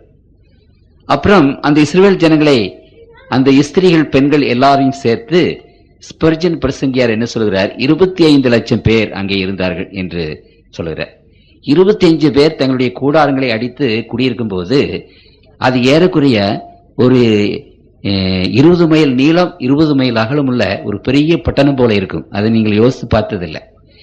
20 லட்சம் பேர் 25 லட்சம் பேர் தங்களுடைய கூடாரங்களை அவர்கள் அடித்து வாசம் பண்ணும் போது 20 மைல் நீளம் 20 மைல் அகலம் உள்ள ஒரு பட்டணம். அப்பதான் அந்த கூடாரம் எல்லாம் இருக்கும். அவ்வளவு பெரிய காங்கிரிகேஷன் அங்கே இருந்தது. அவர்களுக்கு ஆகாரத்துக்கு எங்கு போவது? கர்த்தருக்குள் பிரியமானவர்களே, ஆண்டவர் வானத்தின் அப்பத்தை அவர்கள் கொடுத்தார். வேதம் சொல்லுகிறது தேவதூதரின் அப்பத்தை அவர்கள் சாப்பிட்டார்கள். அது பரலோகத்தின் தானியத்தை அவர்கள் புசித்தார்கள் என்று 3 விதமாக வேதம் அங்கே சொல்லுகிறது. அப்பத்தை புசித்தார். அப்படியானால் அந்த மன்னா என்று அதற்கு பெயர். அந்த மன்னாவை அவர்கள் என்ன செய்தார்கள்? புசித்தார்கள். பரலோகத்திலே இருந்து அந்த மன்னா அவர்களுக்கு கொடுக்கப்பட்டது. காலையிலே பனியோடு சேர்ந்து அது கீழே விழுந்துவிடும். கொத்தமல்லி போன்ற ஒரு வெண்மையான ஒரு பொருள். அது மிகவும் ருசியாக இருந்தது. அதை எடுத்து அவர்கள் வேக வைத்து சாப்பிட்டார்கள் என்று நாம் பார்க்கிறோம். அப்படி சாப்பிடும் போது ஆண்டவர் இந்த சரித்திரம் 16ஆம் அதிகாரத்தில் ரொம்ப விளக்கமாக அங்கு கொடுக்கப்பட்டிருக்கிறது. யாத்திரையாகவும் 16:20-22 6ஆம் நாளில் தலைக்கு 2 ஓமர் வீதமாக 2 தனியாய் ஆகாரம் சேர்த்தார்கள். அப்பொழுது சபையின் தலைவர்கள் எல்லாரும் வந்து அதை மோசேயை அறிவித்தார்கள். அவன் அவர்களை நோக்கி, கர்த்தர் சொன்னது இதுதான், நாளைக்கு கர்த்தருக்குரிய பரிசுத்த ஓய்வு நாள் ஆகிய ஓய்வு நாள். நீங்கள் சுட வேண்டியதை சுட்டு வேக வைக்க வேண்டியதை வேவித்து மீதியாய் இருக்கிறதை நாளைக்கு மட்டும் உங்களுக்கு வைத்துக் கொள்ளுங்கள் என்றார். இந்த பரிசுத்த ஓய்வு நாள் என்பதை ஆண்டவர் அங்கே சுட்டி காட்டுகிறார். 26வது வசனத்தில் வாசிக்கிறேன். 6 நாளும் அதை சேர்ப்பீர்களாக. 7ஆம் நாள் ஓய்வு நாளாய் இருக்கிறது, அதிலே அது உண்டாயிராது. 7ஆம் நாள் அப்படி என்று ஆண்டவர் அங்கே சொன்னார். கர்த்தருக்குள் பிரியமானவர்களே, இந்த 40 வருஷங்கள் வனாந்தரத்திலே இஸ்ரவேல் ஜனங்கள் பிரயாணம் பண்ண போது ஆண்டவர் இந்த பரிசுத்த ஓய்வு நாளை பற்றி விசேஷமாக அந்த ஜனங்களுக்கு போதித்தார், காட்டினார், சுட்டி காட்டினார். இன்றைக்கு சில பேருக்கு சந்தேகம் இருக்கிறது. என்ன சந்தேகம் என்றால், இப்பொழுது இருக்கிற அந்த சனிக்கிழமை ஆதியில இருந்த சனிக்கிழமை தானா, அல்லது இடையில பலவிதமான மாற்றங்கள் வந்து விட்டதா? அந்த யோசுவாவினுடைய காலத்திலே ஒரு நாள் முழுவதும் சூரியன் நின்றதே, அது எப்படி அட்ஜஸ்ட் ஆச்சு என்றெல்லாம் அநேக விதமான கேள்விகளை கேட்கிறார்கள். யோசுவாவின் காலத்திலே ஒரு நாள் முழுவதும் சூரியன் நின்றது. எசேக்கியேல் ராஜாவுக்காக ஆண்டவர் ஒரு அற்புதத்தை செய்தார். அந்த சூரியனுடைய பாகை 10 பாகை பின்னிட்டு சென்றது. அப்படின்னு என்ன அர்த்தம் தெரியுங்களா? ஒரு நாள் முழுவதும் ஏறக்குறைய ஒரு நாள் பின்னிட்டு போய்விட்டது. ஆகவே யோசுவாவின் காலத்திலே ஒரு நாள் நின்றது, இங்கே ஒரு நாள் பின்னிட்டு போயிட்டு அதுக்கு சரியாயிட்டு. இது விஞ்ஞானத்தினுடைய விளக்கம் இல்ல. ஸ்பிரிச்சுவல் ஆவிக்குரிய விளக்கம் என்ன? ஆண்டவர் அந்த பரிசுத்த நாளை எது என்று 40 வருஷ காலமாக அந்த யூதருக்கு காட்டினார். அப்போ அந்த யூதர்கள் அந்த காலத்துல இருந்து இந்த காலம் வரைக்கும் அந்த கேலண்டர் மாறல, ஒழுங்காக வந்து கொண்டிருக்கிறது. ஞாயிறு திங்கள் செவ்வாய் புதன் வியாழன் வெள்ளி சனி, ஞாயிறு திங்கள் செவ்வாய் புதன் வியாழன் வெள்ளி சனி. உங்களுக்கு புரியுதுங்களா? ஆகவே அந்த 1500 வருஷத்துக்கு முன்னால இருந்து, மோசேயின் காலத்திலிருந்து இந்த கேலண்டர் நமக்கு ஒழுங்காக வந்து கொண்டிருக்கிறது. ஆண்டவர் 3 அற்புதங்களை செய்தார். இந்த பரிசுத்த ஓய்வு நாள் எது என்பதை காண்பிப்பதற்கு 3 அற்புதங்களை செய்தார். ஒன்று, மற்ற நாளெல்லாம் அவர்களுக்கு மன்னா விழுந்த போது ஒரு ஓமர் ஆளுக்கு சேர்த்தார்கள், ஓரளவுதான். ஆனால் அந்த வெள்ளிக்கிழமை, இந்த பரிசுத்த நாளுக்கு முந்தின கிழமை, அவர்களுக்கு 2 அத்தனையாக அந்த மன்னா பெய்தது. அவர்கள் 2 ஓமர் எடுத்துக்கொண்டார்கள், எடுத்துக்கொள்ள சொல்லி சொன்னார். ஏனென்றால் ஒன்று, ஆகவே மற்ற நாளெல்லாம் பெய்கிற மன்னாவை விட வெள்ளிக்கிழமை 2 அத்தனையாக பெய்தது. அது ஒரு ஆண்டவர் செய்த ஒரு அற்புதம். சரி, 2வது அற்புதம் என்னவென்றால், மற்ற நாட்களிலே மன்னா ஒவ்வொரு நாளும் விழும். ஆனால் அந்த 7ஆம் நாளிலே மன்னா விழாது. 7ஆம் நாளிலே மன்னா இருக்காது. ஆகவே அது 2வது அற்புதம். வானத்தை ஆண்டவர் அடைத்து விட்டார். மன்னா அன்றைக்கு கிடையாது. மற்ற எல்லா நாட்களிலும் விழும், அன்றைக்கு விழாது. அது 2வது அற்புதம். 3வது அற்புதம் என்ன? மற்ற நாட்களிலே உதாரணமாக புதன்கிழமை கொஞ்சம் கூடுதலாக எடுத்துவிட்டு அதை வைத்திருந்தால் வியாழக்கிழமை அது புழுத்து கெட்டுவிடும், நாறிவிடும். ஆனால் இந்த 6ஆம் நாள் வெள்ளிக்கிழமை 2 மடங்கு, ஏன்னா சனிக்கிழமை விழாது, அதனால 2 மடங்கு எடுத்துவிட்டு அதை சனிக்கிழமைக்கு வைத்திருக்கும் போது அது நன்றாக சுத்தமாக இருக்கும், அது கெட்டு போகாது. உங்களுக்கு புரியுதுங்களா? கெடாமல் கர்த்தருடைய கரம் காப்பாற்றிட்டு. அப்படி 3 அற்புதங்களை ஒவ்வொரு ஓய்வு நாளிலும் செய்து 40 வருஷங்கள், 2146 சாபத் இந்த ஓய்வு நாள் ஆண்டவர் இந்த அற்புதத்தை செய்து இதுதான் ஓய்வு நாள் என்பதை காட்டினார். அது மாத்திரமல்ல, அந்த ஓய்வு நாளை எப்படி ஆசரிப்பது என்பதையும் அவர்கள் காட்டினார். உங்களுக்கு புரியுதுங்களா? ஆகவே திட்டவட்டமாக அதில் இருந்து அந்த பரிசுத்த ஓய்வு நாளை தேவனுடைய பிள்ளைகள் ரொம்ப ஒழுங்காக கை கொண்டார்கள். கற்பனையை கொடுக்கும் போது ஆண்டவர் 4வது கற்பனையாக ஓய்வு நாளை பரிசுத்தமாய் ஆசரிக்க நினைப்பாக என்று ஆண்டவர் அந்த கற்பனையை கொடுத்தார். அந்த கற்பனையை கொடுத்தது மாத்திரமல்ல, அந்த கற்பனையுடைய ஆசீர்வாதத்தையும் ஏராளமாக சொல்லி போனார். ஏசாயா 56, ஏசாயா 58 இதையெல்லாம் உங்களுக்கு நான் வாசித்து காண்பித்தேன். இந்த ஆசீர்வாதங்களை கொடுத்துவிட்டு அந்த கற்பனையை மீறினால் அதற்குள்ள தண்டனை என்ன என்பதையும் ஆண்டவர் விசேஷமாக அந்த மக்களுக்கு சொல்லி போனார். உதாரணமாக நான் வாசிக்கிறேன், எரேமியா 17ஆம் அதிகாரத்தில் நான் வாசிக்கிறேன், 17:27. நீங்கள் ஓய்வு நாளை பரிசுத்தமாக்கும்படிக்கும் ஓய்வு நாளிலே சுமையை எருசலேமின் வாசல்களுக்குள் எடுத்து வராதிருக்கும்படிக்கும் என் சொல்லை கேளாமல் போவீர்களானால் நான் அதன் வாசல்களில் தீ கொடுத்துவேன், அது எருசலேமின் அரண்மனைகளை பட்சித்தும் அவிந்து போகாதிருக்கும் என்று கர்த்தர் சொல்கிறார். அந்த பரிசுத்த ஓய்வு நாளை நீங்கள் மீறினால் நீங்கள் நினைக்கிற அந்த எருசலேம் பட்டணம், விசேஷமாக நினைக்கிற எருசலேம் பட்டணம், அதிக மதிப்போடு நினைக்கிற எருசலேம் பட்டணம், உங்களுடைய தலைநகரம் தீ கொளுத்துவே அது என்ன செய்யும் என்றால் அது அழிந்து போகும் என்று ஆண்டவர் அங்கு சொன்னார். கர்த்தருக்குள் பிரியமான தேவனுடைய பிள்ளைகளே, அடிக்கடி ஆண்டவர் தம்முடைய பிள்ளைகளிடத்தில் சொன்னால், ஓய்வு நாளை பரிசுத்த குலைச்சலாக்காதீங்க, அதை பரிசுத்தமாக உங்களுக்கு கொடுத்தேன், ஆனால் நீங்களோ அதை பரிசுத்த குலைச்சலாக ஆக்கியிருக்கிறீர்கள் என்று சொல்லி ஆண்டவர் சொன்னதை நேற்று நான் உங்களுக்கு வாசித்து காண்பித்தேன். அப்படியானால் கர்த்தருக்குள் பிரியமானவர்களே, தேவனுடைய பிள்ளைகள் இந்த நாட்களிலே இவர்கள் எல்லாவற்றையும் ஆண்டவர் சொல்லி தம்முடைய பிள்ளைகளுக்கு ஆண்டவர் என்ன சொன்னார்? அந்த பரிசுத்த ஓய்வு நாள் அடையாளமாக இருக்கும் என்று சொன்னார். எசேக்கியேல் 20ஆம் அதிகாரம் 12வது வசனம், நான் தங்களை பரிசுத்தம் பண்ணுகிற கர்த்தர் என்று அவர்கள் அறியும்படிக்கு எனக்கும் அவர்களுக்கும் அடையாளமாய் இருப்பதற்காக என் ஓய்வு நாட்களை அவர்கள் கட்டளையிட்டேன். இந்த திருமறையில நீங்கள் வாசித்து பாருங்க, கிறிஸ்தவர்களுக்கு அடையாளம் சிலுவை அல்ல. திருமறையில சொல்லுகிற ஒரே ஒரு அடையாளம், கிறிஸ்தவ பிள்ளைகளுக்கு அடையாளம் ஓய்வு நாள் தான் என்று திரும்ப திரும்ப ஆண்டவர் அங்கே பேசுகிறார். 20வது வசனத்திலே நான் வாசிக்கிறேன், மறுபடியும் 20வது வசனம், என் ஓய்வு நாட்களை பரிசுத்தமாக்குங்கள், நான் உங்கள் தேவனாகிய கர்த்தர் என்று நீங்கள் அறியும்படிக்கு அவைகள் எனக்கும் உங்களுக்கும் அடையாளமாயிருக்கும் என்றேன். திருமறை ஏராளமாக பேசுகிறது, எழுதிக் கொள்ளுங்கள். யாத்திரையாக 31:13, யாத்திரையாக 31:17. அடையாளம் அடையாளம் என்று ஆண்டவர் சொல்கிறார். கடவுளுக்கு நமக்கும் அடையாளம் இந்த ஓய்வு நாள். எனத்திற்கு அடையாளம் 2 காரியத்திற்காக, ஆண்டவர் அண்ட சராசரங்களை படைத்த தேவன் என்பதற்கும், ஆண்டவர் உங்களையும் என்னையும் ரட்சிப்பதற்காக வந்தார், அவர் ரட்சகர் என்பதற்கும், நான் உங்களை பரிசுத்தம் பண்ணுகிற கர்த்தர் என்று நீங்கள் அறியபடி. பரிசுத்த ஓய்வு நாளை நீங்கள் 7ஆம் நாளோ பரிசுத்த ஓய்வு நாள், ஏனெனில் கர்த்தர் 6 நாளுக்குள்ளே வானத்தையும் பூமியையும் சமுத்திரத்தையும் உண்டாக்கினார். அவர் சிருஷ்டிகர்த்தா என்பதற்கும் அந்த 7வது நாள் அடையாளம், அந்த அவர் நம்மை ரட்சிக்கிறார் என்பதற்கும் அந்த 7வது நாள் அடையாளம். புதிய வானத்தையும் புதிய பூமியும் படைக்கிற அதே சக்தியினால்தான் இந்த பாவியாகி என்னை புதிய மனுஷனாக முடியும். The same power with which he creates the whole universe is required to make you a clean and perfect and pure man. நம்மை புதிய மனிதனாக ஆக்குவதற்கு அந்த வல்லமை, கர்த்தருடைய வல்லமை, எப்படிப்பட்ட வல்லமை வேண்டும்? புதிய வானத்தையும் புதியவையும் சிருஷ்டிக்கிறாரே அதே வல்லமை வேண்டும். அதனாலதான் ஆண்டவர் சொன்னார், அந்த பரிசுத்த ஓய்வு நாளை ரட்சிக்கிறதற்கும் அடையாளமாக வைத்தார், பரிசுத்தமனை ரட்சிப்புக்கு அடையாளமாக வைத்தார். ஆகவே அந்த ஓய்வு நாளை நாம் கை கொள்ளாத போது ஆண்டவர் இல்லை, சிருஷ்டிகர்த்தா இல்லை என்று ஒதுக்கி விடுகிறோம், ஆண்டவர் ரட்சிகர் இல்லை என்று ஒதுக்கி விடுகிறோம். பரிதாபம் இது. கிறிஸ்துவர்களாகி நாம் அந்த பரிசுத்த நாளை கை கொள்ளாத போது ரெண்டு காரியங்களை செய்கிறோம். ஒன்று, அவர் ஆண்டவர் இல்லை என்று ஒதுக்கி விடுகிறோம், அவர் ரட்சிகர் இல்லை என்று ஒதுக்கி விடுகிறோம். ஆனா வாயில ரட்சிகர் ஆண்டவர் சொல்லி என்ன பிரயோஜனம்? கர்த்தருக்குள் பிரியமான தேவனுடைய பிள்ளைகளே, இந்த மக்கள் தங்கள் வாயினாலே என்னிடத்துல சேர்ந்து தங்களுடைய உதடுகளினாலே என்னை கனம் பண்ணுகிறார்கள், அவருடைய இருதயமோ எனக்கு தூரமாக விலகி இருக்கிறது என்று வேதம் சொல்கிறது. வாய் religion is a mouth religion, is a lips religion, but in our lives there is no religion. இல்லையா? உதட்டுல மாத்திரம், வாயில மாத்திரம், நம்முடைய உள்ளத்துல ஒண்ணும் கிடையாது. அது மாதிரி அந்த பரிசுத்த நாளை நாம் கை கொள்ளாவிட்டால் அவர் ஆண்டவர் இல்லை என்று மறுத்து விடுகிறோம், அவர் ரட்சகர் இல்லை என்று மறுத்து விடுகிறோம். அந்த 7ஆம் நாள் ஏன் 7ஆம் நாள் என்றால், கர்த்தர் 6 நாளுக்குள்ளே வானத்தையும் பூமியும் உண்டாக்கினார். ஆகையால் 7ஆம் நாளை நாங்கள் கை கொள்கிறோம். ஆகவே இயேசு கிறிஸ்து அண்ட சராசரங்களை படைத்த தேவன் என்று அந்த பரிசுத்த நாள் சுட்டி காட்டுகிறது.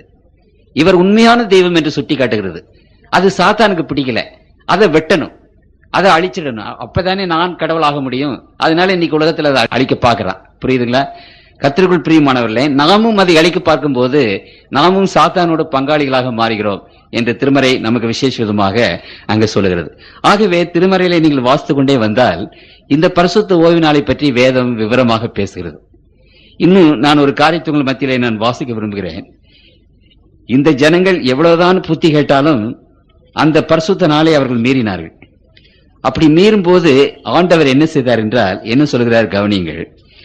நெகேமியாவினுடைய புத்தகம் 9வது அதிகாரத்திலே நான் வாசிக்கிறேன். 26, 29, 26, 29 வாசிக்கிறேன்.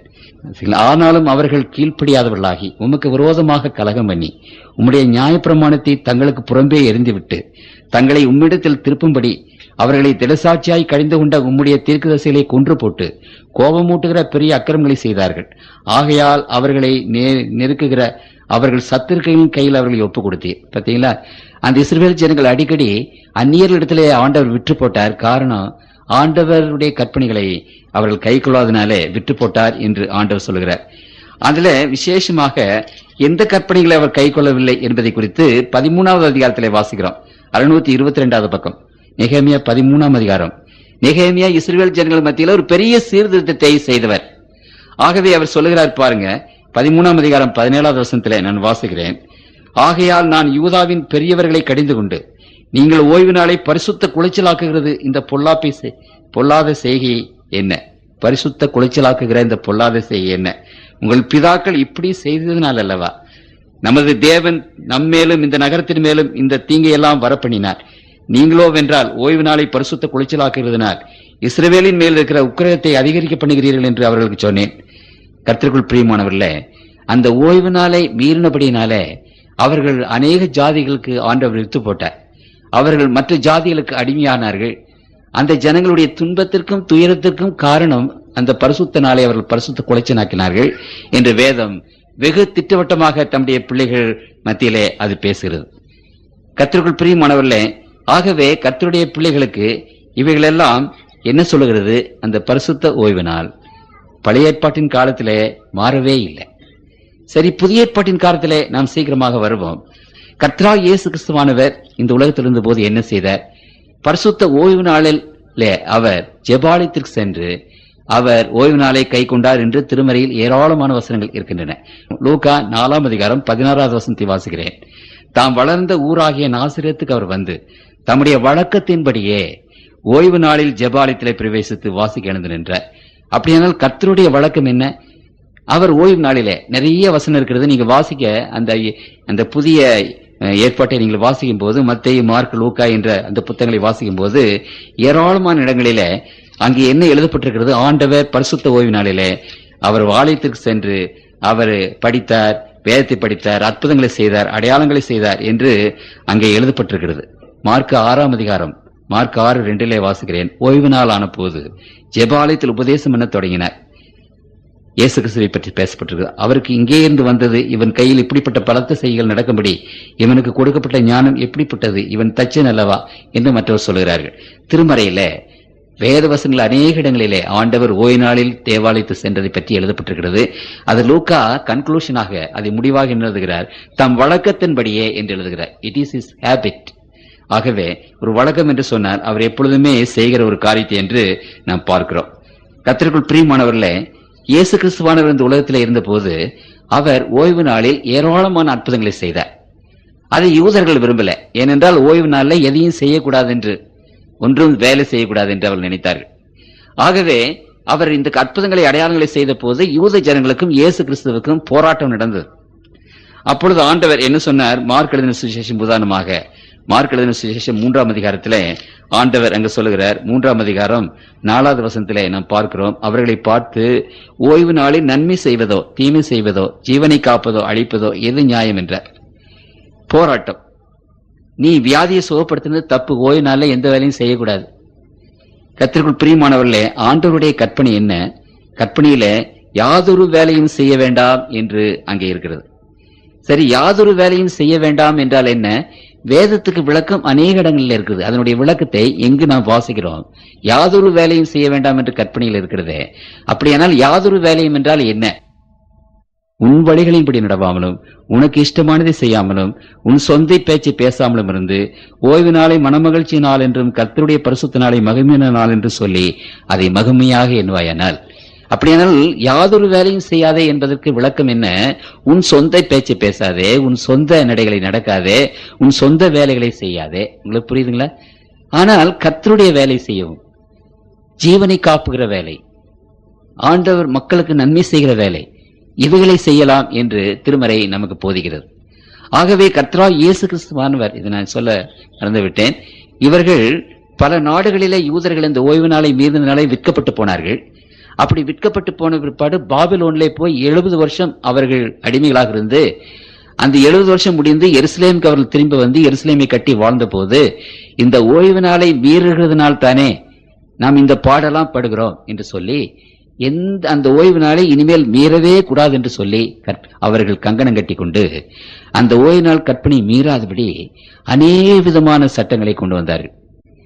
தால்மெட் என்று சொல்லப்பட்ட யூதருடைய அந்த சடங்காச்சார புத்தகத்தில் இந்த ஓய்வு நாளை ஆசரிப்பதற்கு 400க்கு அதிகமான சட்டங்களை அங்கே அவர்கள் வைத்தார்கள். உதாரணமாக எப்படிப்பட்ட சட்டங்கள் என்றால், 5 ஃபர்லாங்கு மேல ஓய்வு நாள்ல நடக்கக்கூடாது. 5 ஃபர்லாங்கு தான் நடக்கலாம், அதுக்கு மேல நடக்கக்கூடாது. அப்புறம் சாப்பிடலாம், சாப்பிட்ட பர்த்தத்தை கழுவக்கூடாது. அந்த ஓய்வு நாள்ல விளக்கு கொளுத்தக்கூடாது. அந்த ஓய்வு நாள்ல ஏர்பின்னு கூட குத்தக்கூடாது, பட்டன் கூட போடக்கூடாது. அந்த ஓய்வு நாள் ஒரு கதிரை கூட கொய்யக்கூடாது. இப்படிப்பட்ட சட்டங்கள் 400க்கு மேலான சட்டங்கள். எதுக்கு?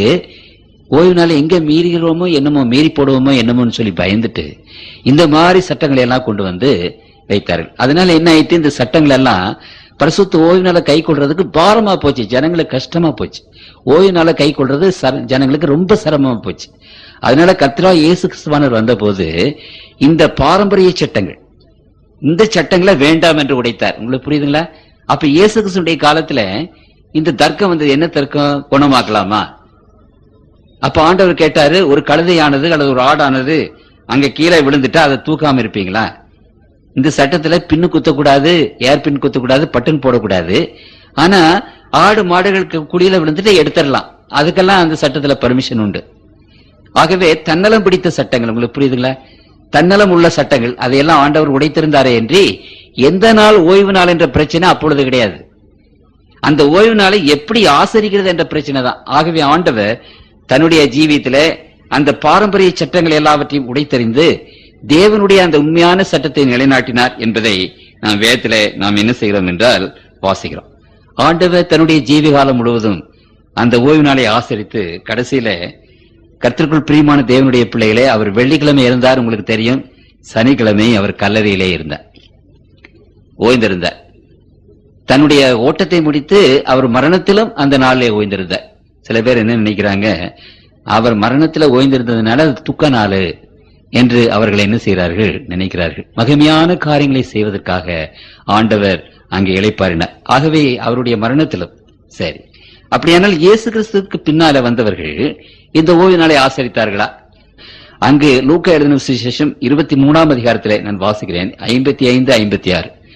கலிலேயாவில் இருந்து அவருடனே கூட வந்த ஸ்திரீகளும் பின்னே சென்று கல்லறையும் அவருடைய சரீரம் வைக்கப்பட்ட விதத்தையும் பார்த்து திரும்பி போய் கந்தவர்க்கங்களையும் பரிமள தையல்களையும் ஆயத்தம் பண்ணி கற்பனையின்படியே ஓய்வு நாளில் ஓய்ந்திருந்தார்கள்.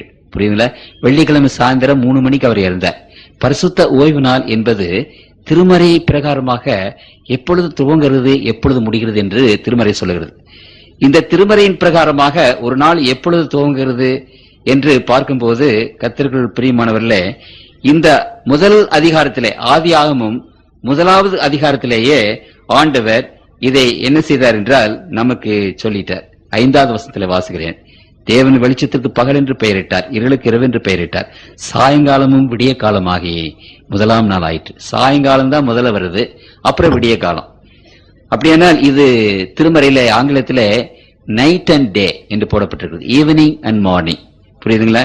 Evening night. அப்படியே இங்க 8வது வசனம் சாயங்காலமும் விடிய காலமாகி 2ஆம் நாள் ஆயிற்று. அப்ப திருமறை என்ன சொல்கிறது என்றால் சாயங்காலம் தான் முதல்ல, அப்புறம் விடிய காலம். அதாவது இருள் முதல்ல, அப்புறம் வெளிச்சம் 2வது. சரி, சாயங்காலம் என்ன?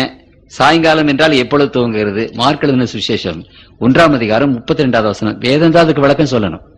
சாயங்காலமாகி சூரியன் அஸ்தமித்த போது சகல பிணியாளிகளையும் பிசாசு பிடித்தவர்களையும் அவரிடத்திலே கொண்டு வந்தார்கள். அப்படியானால் சாயங்காலம் என்பது எப்போ? சூரியன் அஸ்தமனத்திலே சாயங்காலம் துவங்குகிறது. புரியுதுங்களா? அப்ப இருள் தான் முதல்ல.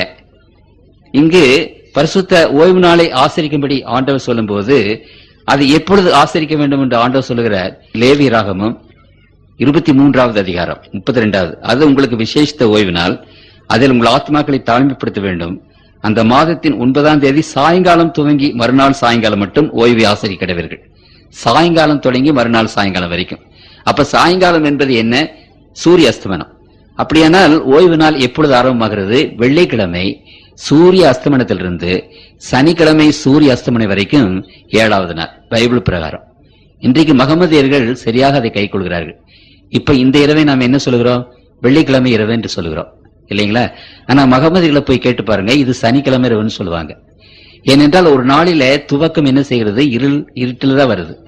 முதல் தான் இருள், அப்புறம் 2வது தான் வெளிச்சம். ஏனென்றால் உலகத்துல முதல்ல இருள் தான் இருந்தது. ஆகவே இன்றைக்கு நம்ம தமிழ்ல பழக்க சொல்ல என்ன தெரியுங்களா? இரவும் பகல்னு தான் சொல்றோம், டக்குன்னு அதுதான் வருது. பகலும் இரவும் என்று சொல்றது இல்ல. இங்கிலீஷ்ல சொல்லும் போது கூட நைட் அண்ட் டேன்னு தான் சொல்றோம். அப்ப நாளுக்கு முதல் இருள் தான் வருது, 2வது தான் வெளிச்சம். ஆகவே சாயங்காலம் ஒரு நாள் தொடங்கி விடுகிறது. அதற்கு என்ன கெடியார வேண்டியதில்லை, சூரிய அஸ்தமனத்திலிருந்து சூரிய அஸ்தமனம் வரைக்கும். ஆகவே வெள்ளிக்கிழமை சூரிய அஸ்தமனத்திலிருந்து ஒருவேளை அது 6 மணிக்கு வரலாம், 6:15 வரலாம், 6:45 வரலாம். உங்களுக்கு புரியுதுங்களா? அது ஒவ்வொரு தடவை மாறும். அதனால அந்த சூரிய அஸ்தமனத்திலிருந்து அடுத்த நாள் சூரிய அஸ்தமனிக்கும் 24 மணி நேரம் அது பரிசுத்தமாக்கப்பட்ட நாள். ஒருவர் சொன்னார், இது என்ன அமெரிக்காவில கொஞ்சம் கால வித்தியாசப்படுதே, இப்ப நமக்கு இரவு, அமெரிக்காவில பகல். அப்போ அமெரிக்காவில எப்படி ஓய்வு நாள், இங்கே இந்த ஓய்வு நாளுக்கு வித்தியாசம் எல்லாம் படுது அப்படின்னு ஒருவர் கேட்டாரு. அப்ப நான் சொன்னேன், சரி அமெரிக்காவில இருக்கிறவங்களை பார்த்துட்டா நாம இங்க காரியங்களை எல்லாம் செய்யறோம். உதாரணமாக இன்றைக்கு வெள்ளிக்கிழமை 10 மணிக்கு காலையில ஆபீஸ் போகணும். அப்ப அமெரிக்காவில என்ன அந்த 1/2 மணி நேரம் என்ன? அது இரவு நேரம். அப்ப அமெரிக்காவில இரவு நேரமாக இருக்கிறதே. இப்போ காலையில 10 மணிக்கு போகணும்னா அமெரிக்கா நேரத்தை பார்த்துட்டா நீங்க ஆபீஸ் போறீங்க. கர்த்தருக்கு பிரியமானவர்களே, இந்த பரிசுத்த ஓய்வு நாள் உங்களுக்கு எப்ப வருதோ அப்பதான் அந்த சூரிய அஸ்தமனத்திலிருந்து அந்த சூரிய அஸ்தமனம் வரைக்கும் 24 மணி நேரம் உங்களுக்கு எப்போ வருதோ. இன்றைக்கு புதன்கிழமை, வியாழக்கிழமை, வெள்ளிக்கிழமை எல்லாம் அப்படித்தான். என்றைக்கு அது வெள்ளிக்கிழமை வருதோ அன்னைக்கு தான் நமக்கு வெள்ளிக்கிழமை. அமெரிக்காவையே நான் போய் பார்த்துட்டு இருக்கிறோம். ஆனா அங்கே எப்போ வெள்ளிக்கிழமை வருது அப்பதான் நம்ம கை கொள்ளணும்னு நினைக்கிறீங்க. ஆகவே இது எப்பொழுது நமக்கு அது வருகிறதோ அதுதான். ஆகவே இங்கே நாம் வேதத்திலே வாசிக்கிறோம், ஆண்டவர் வெள்ளிக்கிழமை 3 மணிக்கு அவர் இருந்தார். அப்புறம் ஒரு 6 மணிக்கு அந்த சூரிய அஸ்தமனத்துக்கு முன்பதாக ஸ்திரீகள் போய் கந்தவர்க்கங்களை ஆயத்தம் பண்ணிட்டாங்க. ஆயத்தம் பண்ணிட்டு கல்லறைக்கு போறதுக்கு நேரம் கிடையாது. சூரியன் அஸ்தமனம் ஆயிட்டு ஓய்வு நாள் தொடங்கிட்டு, அதனால கற்பனையின்படியே ஓய்ந்திருந்தார்கள் என்று வேதத்திலே வாசிக்கிறோம். ஆகவே சீஷர்கள் மற்றவங்க எல்லாம் இந்த 7ஆம் நாளை கை கொண்டார்கள் என்று திருமறை சொல்லுகிறது. சிலர் என்ன நினைக்கிறார் என்றால், அப்போஸ்தலனாகிய பவுல் இதை மாத்தி போட்டாரு என்று நினைக்கிறார்கள். ஆனால் திருமறையில விசேஷமாக அநேக இடங்களிலே அப்போஸ்தலனாகிய பவுல் இந்த ஓய்வு நாளை கை கொண்டதாக நமக்கு ஏராளமான காரியங்கள் அங்கே இருக்கின்றன. உதாரணமாக அப்போஸ்தலர் 13வது அதிகாரம் 14வது 15வது வசனத்திலே வாசிக்கிறேன். அவர்கள் பெர்கே பட்டணத்தை விட்டு புறப்பட்டு பிதீசிய நாட்டில் உள்ள அந்தியோகியாவுக்கு வந்து ஓய்வு நாளிலே ஜெபாலயத்தில் பிரவேசித்து உட்கார்ந்தார்கள். இந்த நீங்க வசனத்தை குறிச்சுக்கிடுங்க.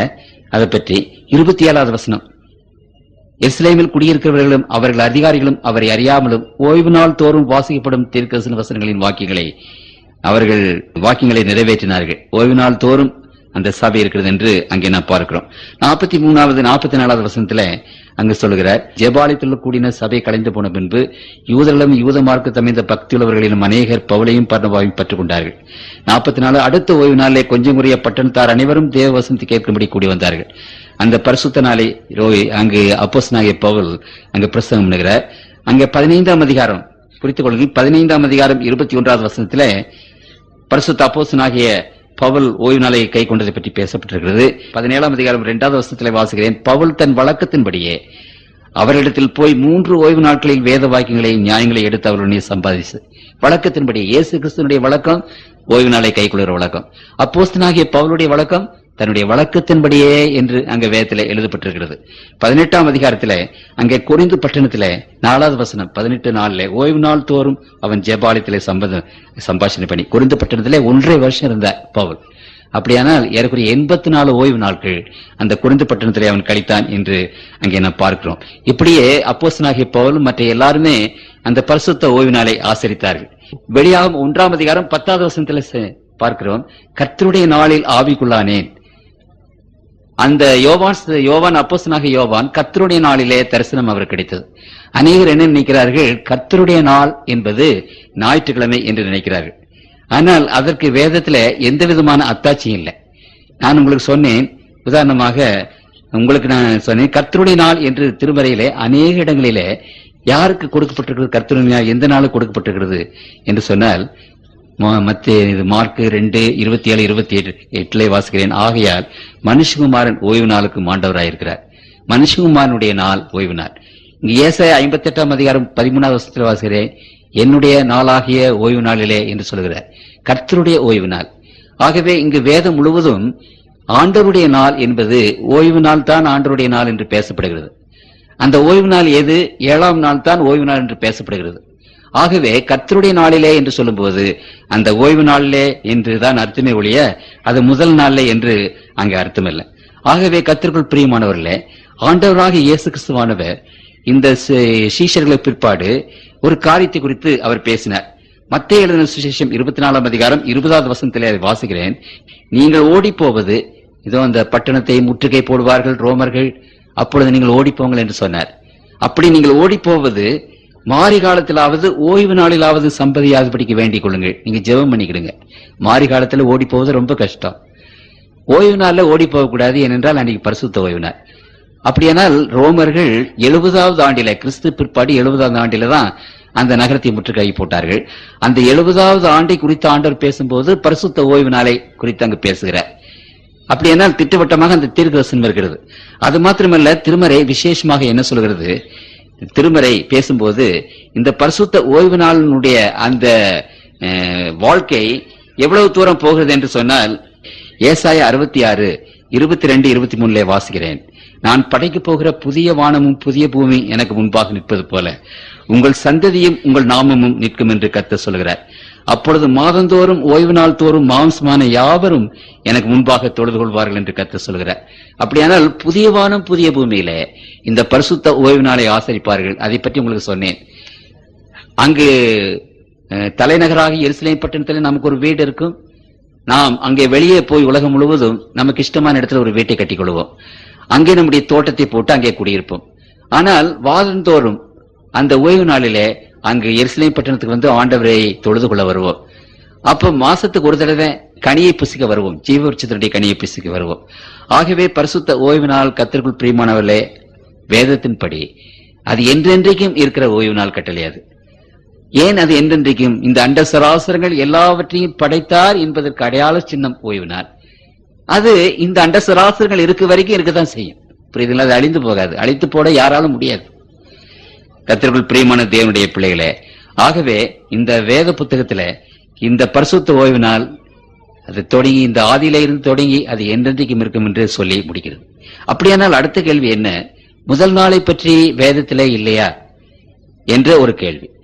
வேதத்தில் முதல் நாளை பற்றி புதிய ஏற்பாட்டிலே 8 வசனங்கள் சொல்லுகிறது. 8 வசனங்கள் இருக்கின்றன. இந்த 8 வசனங்களை பார்ப்போம் ஒவ்வொன்றாக. அந்த 8 வசனங்களிலே ஏதாவது ஓய்வு நாளை பற்றி எழுதியிருக்கிறதா? அந்த முதல் நாள் ஓய்வு நாள் என்றாவது, அல்லது முதல் நாள் பரிசுத்தமாக்கப்பட்ட நாள் என்றாவது, அல்லது முதல் நாளை ஆண்டவர் மாற்றி போட்டார், சீஷர்கள் மாற்றி போட்டார் என்றாவது ஏதாவது இருக்கிறதா என்று நாம் சற்று ஆராய்ந்து பார்ப்போம். இந்த இங்கே பண்ற பிரசங்கம் எல்லாம் இருக்குதுங்களே, இது பட்டிமன்ற மாதிரி. மற்றவர்கள் மாதிரி ஒரே காரியத்தை நாங்க பிரசங்கம் ஒரு சைட மாத்திரம் பிரசங்கம் பண்ண மாட்டோம். உங்களுக்கு விளங்குதுங்களா? 2 பக்கமும் எடுத்து அலசி ஆராய்ந்து பார்த்து உங்களுக்கு முன்பாக நாங்கள் வைக்கிறோம். ஆகவே எங்களுக்கு இது வேண்டியது, நாங்க சொல்ல வேண்டியது எல்லாம் சில பேர் சொல்றாங்க, அவங்க அதைத்தானே போதிப்பாங்க, ஏன்னா அவங்க கொள்கை அதுதானே. கர்த்தருக்குள் பிரியமானவர்களே, நான் ஒரு இந்துவாக இருந்தேன், என்னுடைய கொள்கையா ஓய்வு நாள். உங்களுக்கு புரியுதுங்களா? ஓய்வு நாளை பற்றி எனக்கு தெரியுமா? சில பேர் சொல்றாங்க அவங்க கொள்கை தானே அவங்க போதிப்பாங்க, என்னுடைய கொள்கை ஓய்வு நாளா? எனக்கு ஓய்வு நாளை பற்றி ஒன்றுமே தெரியாது. இந்த மாதிரி பிரசங்கம் கேட்டு வேதத்தை படித்து தான் நான் இந்த ஓய்வு நாளை கைக்குள்ள ஆரம்பிச்சேன். புரியுதுங்களா? என்னுடைய கொள்கை ஓய்வு நாள் கிடையாது. அதை தான் உங்களுக்கு நான் சொல்றேன். நான் கண்ட சத்தியத்தை, நான் அறிந்த சத்தியத்தை, நான் அனுபவிக்கிற சத்தியத்தை உங்களுக்கு நான் சொல்றேன். ஆகவே இங்கு நாம் பார்ப்போம் 8 ரெஃபரன்ஸ். ஒரு ரெஃபரன்ஸ் என்ன? மத்தேயு எழுதின சுவிசேஷம், தயவுசெய்து நீங்க குறித்துக் கொள்ளுங்கள். மத்தேயு 28ஆம் அதிகாரம் 1வது வசனத்துல இந்த முதல் நாள் என்று வருது. உங்களுக்கு புரியுதுங்களா? 7வது நாள் என்பது சனிக்கிழமை, முதல் நாள் என்பது ஞாயிற்றுக்கிழமை. அது உங்களுக்கு திட்டமாக தெரிய வேண்டும். ஓய்வு நாள், நல்லா பாருங்க, 28ஆம் அதிகாரம் 1 வசனம். ஓய்வு நாள் முடிந்து வாரத்தின் முதலாம் நாள் விடிந்து வருகையில் மகதலேனா மரியாளும் மற்ற மரியாளும் கல்லறையை பார்க்க வந்தார்கள். அப்ப இங்க ஒரு ஸ்டேட்மெண்ட் பாருங்க. முதல் நாள் துவங்கும் போது என்ன முடிஞ்சு போச்சு? ஓய்வு நாள் முடிந்து, ஓய்வு நாள் கழிந்த பிற்பாடுதான் என்ன வருது? முதல் நாள் வருது. உங்களுக்கு புரியுதுங்களா? அந்த முதல் நாள்ல என்னங்க எழுதப்பட்டிருக்கிறது? மகதலேனா மரியாளும் மற்ற மரியாளும் கல்லறைக்கு போனார்கள் என்று எழுதப்பட்டிருக்கிறது. அதுதான் இங்க எழுதப்பட்டிருக்கு. அப்ப கல்லறைக்கு போனார்கள். ஓய்வு நாள் பற்றி ஏதாவது எழுதப்பட்டிருக்கிறதா? இல்ல. சரி, இது இயேசு கிறிஸ்துவுக்கு பின்பு 52 ஆண்டுகளுக்கு பின்பு எழுதப்பட்டது மத்தேயு எழுதின சுவிசேஷம். அப்புறம் அடுத்தபடியாக நாம் பார்க்கும்போது அடுத்தது மார்க் எழுதின சுவிசேஷம் 16ஆம் அதிகாரம் 1 வசனம். ஓய்வு நாள் ஆன பின்பு மகதலேனா மரியாளும் யாக்கோபின் தாயாகிய மரியாளும் சலாமே என்பவளும் அவருக்கு சுகந்தவர்க்கும்படி அவைகளை வாங்கிக் கொண்டு வாரத்தின் முதலாம் நாள் அதிகாலையிலே சூரியன் உதயமாகிற போது கல்லறையின் இடத்திற்கு வந்து, இங்கே என்ன சொல்லப்பட்டிருக்கிறது? ஓய்வு நாள் கழிந்த பின்பு முதலாவது நாள் வருகிறது என்று சொல்லப்பட்டிருக்கிறது. அந்த முதல் நாளிலே இந்த ஸ்திரீகள் கல்லறைக்கு போனார்கள் என்பதை தவிர வேற அங்க ஒன்றும் இல்லை. சரி, அடுத்தது 9வது வசனத்திலே ஒன்று இருக்கிறது. மார்க் 16:9 3வது. அங்க வாசிக்கிறேன். வாரத்தின் முதல் நாள் அதிகாலையிலே இயேசு எழுந்திருந்த பின்பு மகதலேனா மரியாளுக்கு முதல் தரிசனமானார். 3வது வசனத்திலே மகதலேனா மரியாளுக்கு தரிசனமானார் என்று அங்கே எழுதப்பட்டிருக்கிறது. சரி, 4வது ரெஃபரன்ஸ் எங்க இருக்குதுன்னா லூக்கா எழுதின சுவிசேஷம் 24ஆம் அதிகாரம் 1வது வசனம். 1வது வசனத்திலே அதை நாம் பார்க்கிறோம். வாரத்தின் முதல் நாள் அதிகாலையிலே தாங்கள் ஆயத்தம் பண்ணின கந்த வர்க்கங்களையும் அவர்கள் எடுத்துக்கொண்டு வேறு சில ஸ்திரீகளோடு கூட கல்லறையின் இடத்துக்கு வந்தார்கள். இப்ப அங்க அதுதான் எழுதப்பட்டிருக்கிறது, கல்லறையின் இடத்துக்கு வந்தார்கள் என்று மாத்திரம் அங்க எழுதப்பட்டிருக்கிறது. 4வது ரெஃபரன்ஸ். சரி, 5வது ரெஃபரன்ஸ் எங்கன்னா யோவான் 20ஆம் அதிகாரத்துல 1 வசனத்துல வாசிக்கிறோம். 1 வசனம். வாரத்தின் முதல் நாள் காலையில் அதிக இருட்டோட மகதலேனா மரியாள் கல்லறையின் இடத்திற்கு வந்து கல்லறை அடைத்திருக்கிற கல்லை எடுத்து போடப்பட்டிருக்க கண்டால். அப்ப கல்லறையின் இடத்திற்கு மகதலேனா மரியாள் வந்தார் என்பது அங்கே எழுதப்பட்டிருக்கிறது. கிபி 90வது நூற்றாண்டில் எழுதப்பட்டது இந்த புத்தகம். பாருங்க, அப்ப கூட அதுதான் எழுதப்பட்டிருக்குது. என்ன, 90வது ஆண்டுல கூட ஓய்வு நாள் கழிந்துதான் வாரத்தின் முதல் நாள் வருகிறது என்று அங்கே எழுதப்பட்டிருக்கிறது. சரி, 19வது ஒரு இடத்துல இருக்கிறது, நல்லா கவனிங்க. 19வது வசனம். வாரத்தின் முதல் நாள் ஆகிய அன்றைய தினம் சாயங்கால வேளையிலே சீஷர்கள் கூடியிருந்த இடத்தில் யூதர்களுக்கு பயந்ததினால் கதவுகள் பூட்டியிருக்கையில் இயேசு வந்து அவர்கள் நடுவே நின்று உங்களுக்கு சமாதானம் என்று சொன்னார். இங்கு என்ன நினைக்கிறார்கள் என்று சொன்னால், எல்லாரும் கூடியிருக்கிறாங்க, ஆராதனை செய்தார்கள். என்று ஆராதனை செய்தார்கள். அப்பொழுது இயேசு கிறிஸ்து வந்தார் என்று சொன்ன. ஆனா இங்க என்ன எழுதப்பட்டிருக்கிறது நல்லா பாருங்க. யூதர்களுக்கு பயந்ததினால் கதவுகள் பூட்டி இருக்கையில் இயேசு கிறிஸ்துவை பிடித்து கொன்று போட்டவர்கள் தங்களையும் பிடித்து கொண்டு போறவர்களை என்னமோன்னு சொல்லி கதவு ஜன்னல் எல்லாம் அடைச்சிட்டு ரொம்ப பயந்துட்டு உட்கார்ந்துருக்கிறாங்கன்னு தான் இங்க சொல்லப்பட்டிருக்கு. அப்படி பயப்படுகிற சீஷர்கள் மத்தியில ஆண்டவர் வந்து நின்றார். இந்த வேத வசனத்தை நீங்க வாசி பார்த்தீங்கன்னால் இயேசு கிறிஸ்து உயிரோடு எழுந்தார் என்று அந்த சீஷர் நம்பவே இல்லை. அடிக்கடி ஆண்டவர் அநேக முறை தோன்றின பிற்பாடு தான் அவர்கள் நம்பினார்கள். அதுக்கு முன்னாடி அவர்கள் நம்பவே இல்லை. ஆகவே ஆண்டவர் உயிர் திறந்த நாளுக்காக கூடியிருக்கிறார், அதை செலிப்ரேட் பண்றதுக்காக கூடியிருக்கார் என்றெல்லாம் மற்றவங்க சொல்றாங்க. இந்த வேதத்துல அதெல்லாம் தப்பிதம் என்பதை குறித்து நீங்கள் வாசிக்கிறேன். லூக்கா 24 அதிகாரம் 36, 37, லூக்கா 24, 36, 37, மார்க்கு 16, 11, 13 குறித்துக் கொள்ளுங்கள். வீட்டுல போய் வாசிங்க. அவங்க ஆண்டவர் உயிரோடு எழுந்தாருன்னே நம்பல. அப்படி நம்பாத போது அந்த உயிரோடு எழுந்ததை அவர்கள் எப்படி கொண்டாடி இருக்க முடியும்? புரியுதுங்களா? சரி. ஆகவே அது அவர் ஆராதனையாக கூடிய இடம் அல்ல என்பதை குறித்து உங்களுக்கு தெரிகிறது. அப்போஸ்தலர் நடபடிகள் புத்தகம் 20வது அதிகாரம் 7, 8 வாரத்தின் முதல் நாளிலே அப்பம் பிற்கும்படி சீஷர்கள் கூடி வந்திருக்கையில் பவுல் மறுநாளிலே புறப்பட வேண்டும் என்றிருந்து அவர்களுடனே சம்பாஷித்து நடுராத்திரி மட்டும் பிரசங்கித்தார். புரியுதுங்களா? அப்படியானால் இங்க பாருங்க, ஒரு பிரசங்கம் உண்மையாவே நடந்திருக்குது. வாரத்தின் முதல் நாளிலே அப்பம் பெற்றிருக்கிறார்கள். 2 காரியம் நடந்திருக்கு. ஒன்று பிரசங்கம் நடந்திருக்கிறது, இன்னொன்று அப்பம் பெற்றிருக்கிறார்கள். அப்போ ஐத்திகு என்ற வாலிபன் மயக்கமிட்டு கீழே விழுந்து செத்து விட்டான். உடனே பவுல் கீழே வந்து அவனை ஏறி கொண்டு மேலே கொண்டு போய் உயிர் கொடுக்கிறார். பின்பு 11வது வருஷம் பின்பு ஏறி போய் அப்பம் பெற்று புசித்து விடிய காலம் அளவும் வெகு நேரம் பேசிக் கொண்டிருந்து பின்பு புறப்பட்டான். இதுல நீங்க ஒரு காரியத்தை கவனிக்கணும். வாரத்தின் முதல் நாள் கூட்டம் எப்போ? ராத்திரியில. அப்ப வாரத்தின் முதல் நாள் ராத்திரி என்ன நாள்? சாயங்காலம். வாரத்து சாயங்காலம் இன்னொரு நாள் தொடங்கிறது. உங்களுக்கு புரியுதுங்களா? அப்ப வாரத்தின் முதல் நாள் ராத்திரின்னு சொன்னா எப்போ? திங்கக்கிழமை. இது நடந்த சமாச்சாரம் திங்கக்கிழமை. இதை நீங்கள் புரிந்து கொள்ள வேண்டும். ஒன்று. 2வது, கூட்டம் நடந்தது. சரி, வாரத்தின் முதல் நாளையே கூட்டம் நடந்ததுன்னு வச்சுங்க.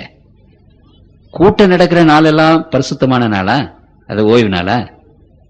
இன்னைக்கு கூட கூட்டம் நடக்குது, இன்னைக்கு ஓய்வு நாள் ஆயிருமா? புதன்கிழமை மிட் வீக் பிரேயர் வைக்கிறோம், அது ஓய்வு நாள் ஆயிருமா? கூட்டம் நடந்ததுனால ஒரு நாள் ஓய்வு நாள் ஆயிருமா? சொல்லுங்க.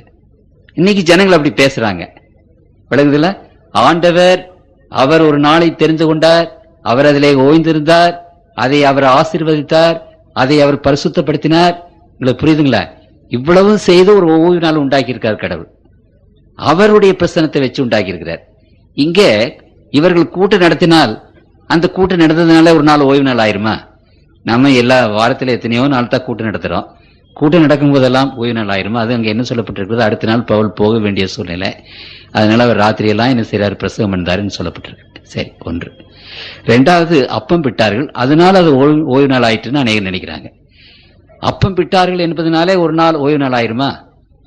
கவனிக்கணும். முதல் அப்பத்தை எப்ப பிட்டாங்க சொல்லுங்க யாராவது? முதலாவது ராபோஜனை என்றைக்கு ஆண்டவர் ஏற்படுத்தினார் சொல்லுங்க? வியாழக்கிழமை. அப்ப முதல் ராபோஜனை ஆண்டவரே வியாழக்கிழமை தானே ஏற்படுத்தினாரு. இப்ப வியாழக்கிழமை அப்பம் பிட்ட போது அந்த வியாழக்கிழமை ஓய்வு நாள் ஆயிடுச்சா? சரி, இன்னொன்னு பாருங்க. அப்போஸ்தலர் நடபடியின் புத்தகம் அந்த காலத்தினுடைய வழக்கத்தை பாருங்க. அப்போஸ்தலர் 2ஆம் அதிகாரம் 46. அவர்கள் ஒருமனப்பட்டவர்களாய் தேவாலயத்திலே அனுதினமும் தரித்திருந்து வீடுகள் தோறும் அப்பம் பிட்டு மகிழ்ச்சியோடும் கபடமில்லாத இருதயத்தோடும் போஜனம் பண்ணி அனுதினமும் அப்பம் பிட்டார்கள் என்று அங்க வேதத்துல வாசிக்கிறோம். அந்த காலத்துல அனுதினமும் தினந்தோறும் அப்பம் பிட்டார்கள். அப்போ அப்பம் பிட்டதெல்லாம் ஓய்வு நாள் ஆயிருமா? ஆகவே கர்த்தருக்குள் பிரியமானவர்களே, அங்கே ஆராதனை இருந்தது, அப்பம் பிட்டார்கள், அது சரிதான். ஆனால் அப்பம் பிடுகிறதோ அல்லது ஆராதனை செய்கிறதோ அது ஒரு நாள்ல ஓய்வு நாள் ஆகிவிடுமா என்பதை நீங்கள் நிச்சயமாக அறிந்து கொள்ள வேண்டும். 1 கொரிந்தியர் 16ஆம் அதிகாரம் 1வது 2வது வசனம்.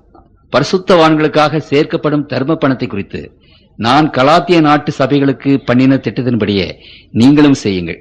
நான் வந்திருக்கும் போது பணம் சேர்க்குதல் இராதபடிக்கு உங்களில் அவனவன் வாரத்தின் முதல் நாள் தோறும் தன் தன் வரவுக்கு தக்கதாக எதையாகிலும் தன்னிடத்தில் சேர்த்து வைக்க கிடவன். அந்த யூதர்கள் அந்த காலத்துல ஓய்வு நாள்ல வேலை செய்ய மாட்டாங்க. அதனால கணக்கு வழக்கெல்லாம் ஞாயிற்றுக்கிழமை தான் பார்ப்பாங்க, முதல் நாள் தான் பார்ப்பாங்க.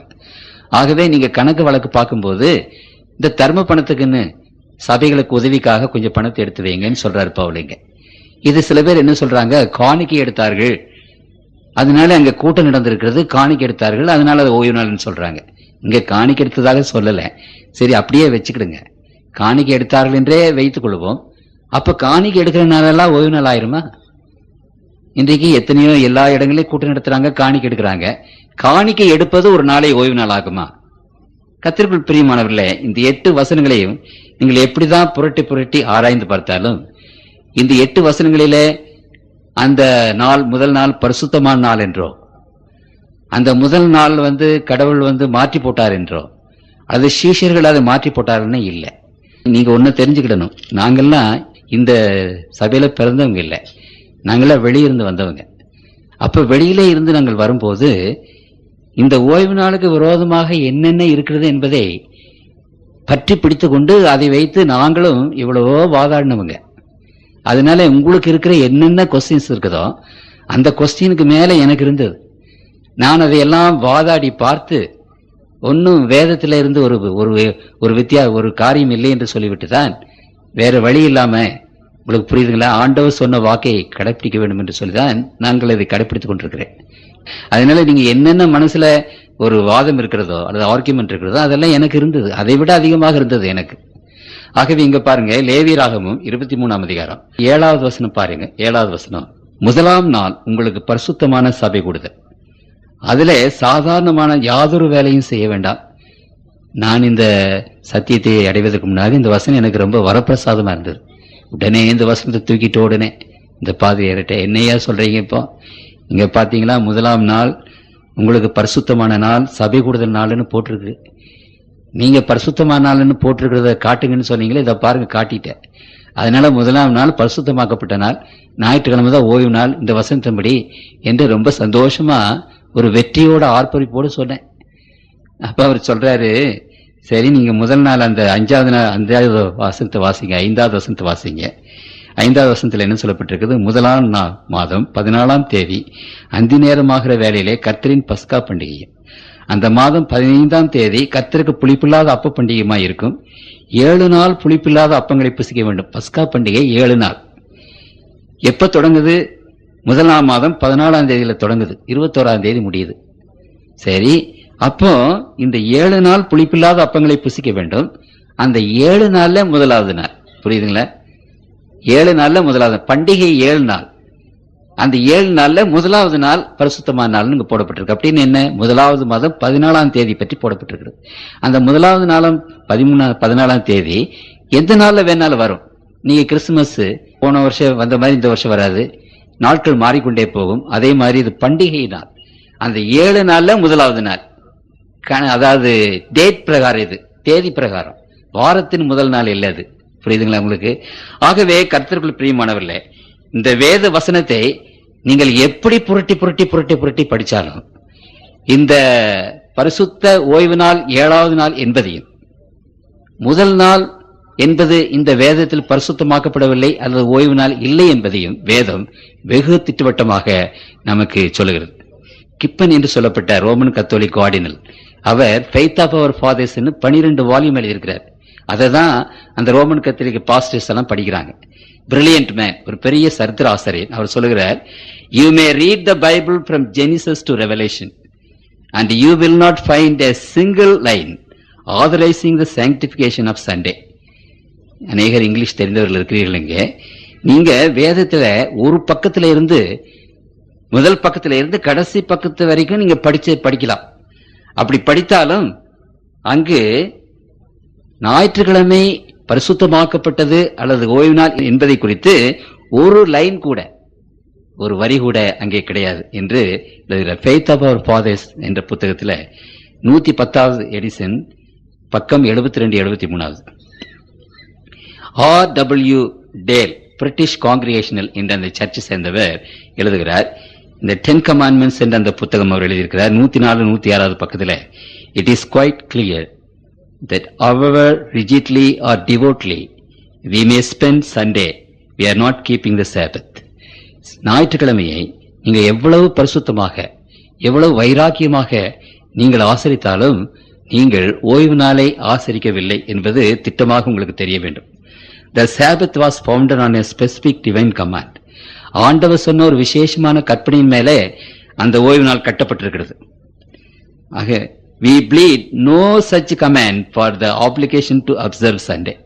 அப்படிப்பட்ட ஒரு விசேஷமான கட்டளை ஞாயிற்றுக்கிழமை பற்றி இல்லை, வேதத்திலே இல்லை. There is not a single sentence in New Testament to suggest that we incur any penalty by violating the supposed sanctity of Sunday. ஞாயிற்றுக்கிழமையை மீறும்போது நமக்கு தண்டனை வரும் என்று வேதத்தில் ஒரு வரியாவது அங்கு கிடையாது என்று அவர் எழுதுகிறார். இங்கு நிறைய இருக்கிறது, நான் எல்லாவற்றையும் வாசிப்பதற்கு எனக்கு நேரம் இல்லை. ஆனாலும் இங்க பாருங்க, எட்வர்ட் இஸ்காக் என்பவர் நியூயார்க் மினிஸ்டர்ஸ் கான்ஃபரன்ஸ் நவம்பர் 13 1893 அவர் எழுதுகிறார், there was and is a command to keep holy the Sabbath day. பரிசுத்த ஓய்வு நாளை கைக்கொள்ள வேண்டும் என்று கற்பனை இருந்தது, இன்றைக்கும் இருக்கிறது. But the Sabbath day was not Sunday. ஆனால் அந்த ஓய்வு நாள் ஞாயிற்றுக்கிழமை அல்ல. It will be said, however, and with some slow show of triumph, that the Sabbath was transferred from the 7th to the first day of the week. சிலர் என்ன சொல்றாங்க, இல்ல அது முதல் நாள் இருந்து 7வது நாள் இருந்து முதல் நாளுக்கு மாற்றி போட்டது என்று சில பேர் அங்க சொல்லுவாங்க. Where can the record of such a transaction be found? Not in the New Testament. Absolutely not. அப்படியானால் அந்த டிரான்சாக்ஷன், அந்த சனிக்கிழமையிலிருந்து ஞாயிற்றுக்கிழமை மாற்றி போட்ட அந்த டிரான்சாக்ஷன் எங்க இருக்கிறது? அது புதிய ஏற்பாட்டிலே இல்லவே இல்லை என்று அவர் எழுதுகிறார். சரி, நியாண்டர் என்று சொல்லப்பட்ட ஒரு பெரிய சரித்திர ஆசிரியன் அங்கே the history of the Christian religion and church என்ற அந்த புத்தகத்தில் 186வது பக்கத்தில் எழுதியிருக்கிறார், The festival of Sunday, like all other festivals, was always only human ordinance. And it was far from the intentions of the apostles to establish a divine command in this respect, far from them and far from the early apostolic church to transfer the laws of Sabbath to Sunday. அவர் என்ன எழுதுகிறார், இது ஒரு மனித ஏற்பாடே அல்லாமல் அது கடவுளுடைய ஏற்பாடு அல்ல. இந்த விதமான காரியத்தை, அந்த மாற்றத்தை அப்போஸ்தலர்கள் செய்யவே இல்லை என்று எழுதுகிறார். நான் வாசித்துக் கொண்டே போக முடியும். கர்த்தருக்குள் பிரியமானவர்களே, கேத்தலிக் பிரஸ் சிட்னியில ஆஸ்திரேலியா ஏப்ரல் 25 1960 எழுதப்பட்டிருக்கிறது. ஞாயிறு ஆசரிப்பு கத்தோலிக்கருடைய கொள்கை. வேதம் முழுவதும் வாசித்தாலும் 7ஆம் நாளிலிருந்து முதலாம் நாளுக்கு அது மாற்றப்பட்டதாக ஒரு வசனமும் இல்லை. ISSR of Catholic redemptional college, Kansas City, அவர் எழுதுகிறார், நான் மறுபடியுமாக இந்த அறைகோலை விடுக்கிறேன். ஒரு கேத்தலிக் ஃபாதர் அவர் ஒரு அறைகோலை விடுத்தார். ஞாயிற்றுக்கிழமை பரிசுத்த ஓய்வு நாள் என்றாவது, அதை பரிசுத்தமாய் கை கொள்ள வேண்டும் என்றாவது வேதத்திலிருந்து யாராவது நிரூபித்தால் $1000 பரிசு தருகிறேன்.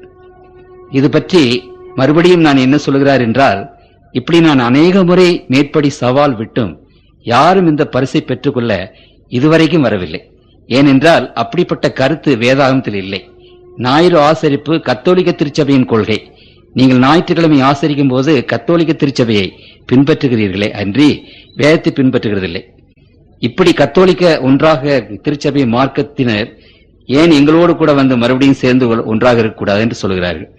வேதத்தை கைக்கொள்கிறோம் என்று சொல்லிக்கொண்டு எந்த காரியத்தில் வேதத்தை கைக்கொள்கிறீர்கள்?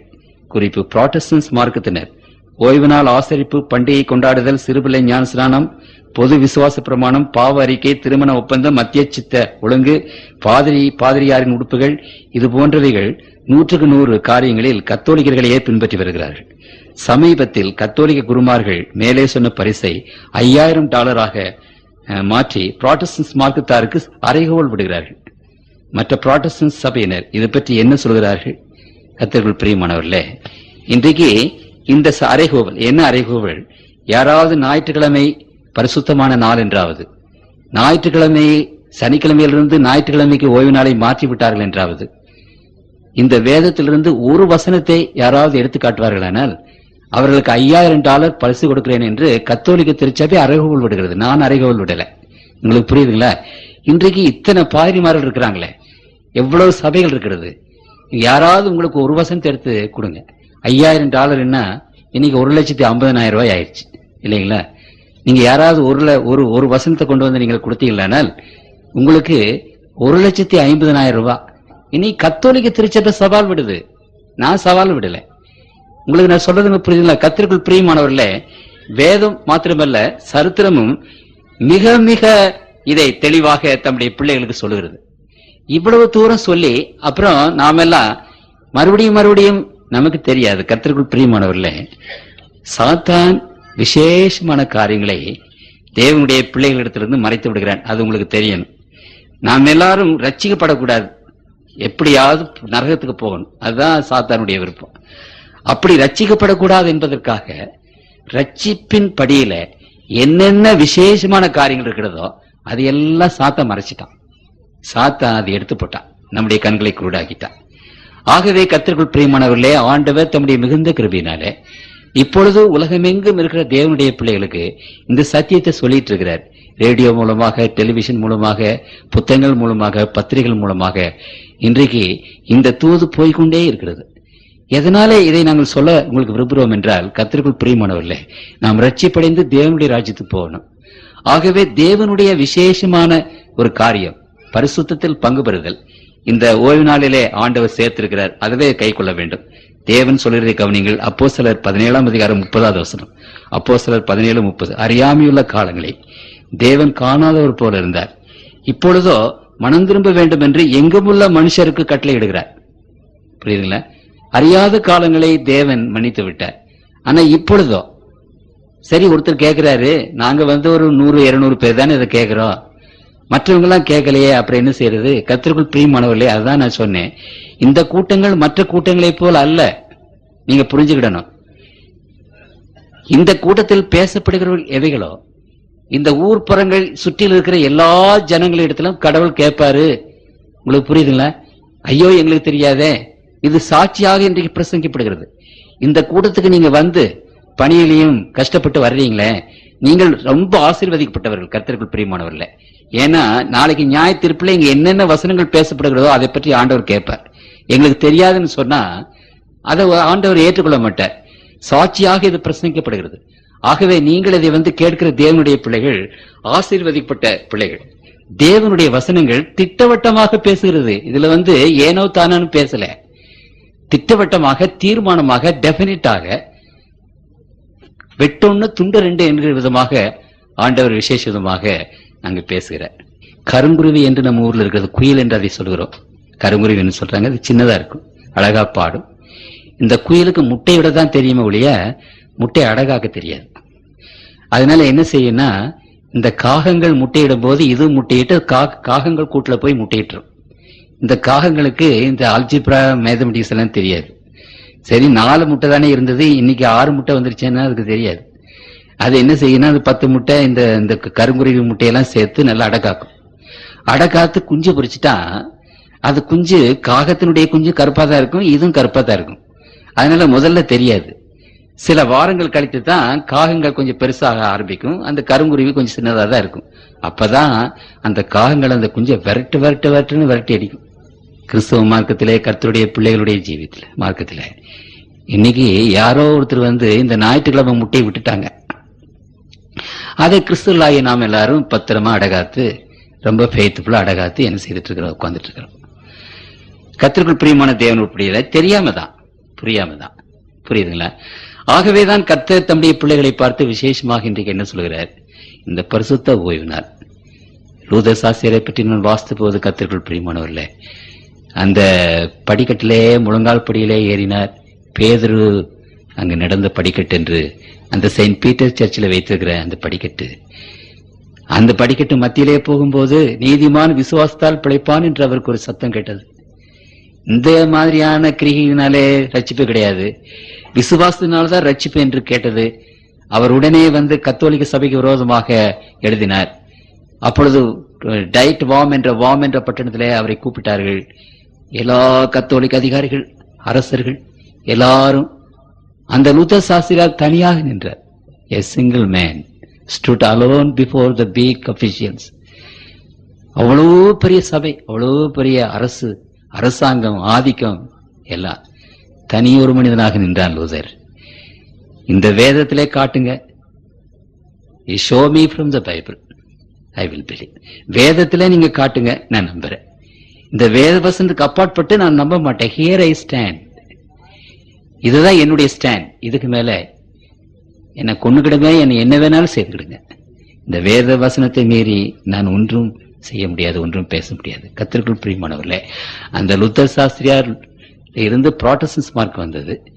நாமெல்லாம் அதை சேர்ந்தவங்க ஜனெல்லாம். என்றாலும் கர்த்தருக்குள் பிரியமானவர்களே, தேவனுடைய பிள்ளைகள், இதுதான் நம்முடைய நீதி, இதுதான் நம்முடைய நெறி, இதுதான் நம்முடைய வழி, இதுதான் நம்முடைய வெளிச்சம். இதற்கு மேலாக இருப்பது எதுவானாலும் அதை நாம் ஒத்துக்கொள்ள முடியாது. ஆகவே ஆண்டவர் சொல்லுகிற வசனம் ஜீவனுள்ள வசனம்.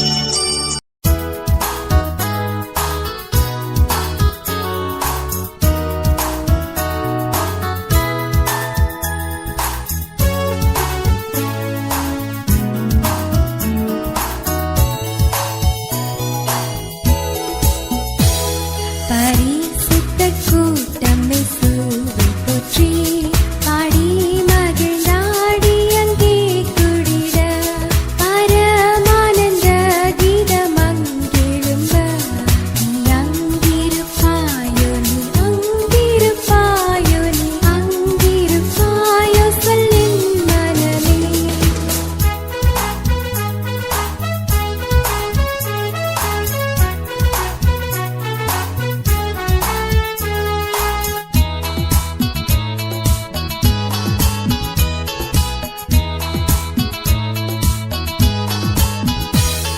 ஆட்டுக்குட்டியும் மரசாட்சி செய்ய அண்டீனோரியவரும் அவரைச் சேர அன்பரஞ்செல்லார் கண்ணீரும் துடைக்க நீ அங்கிருப்பாயோ, நீ அங்கிருப்பாயோ, நீ அங்கிருப்பாயோ சொல்லின் மனமே.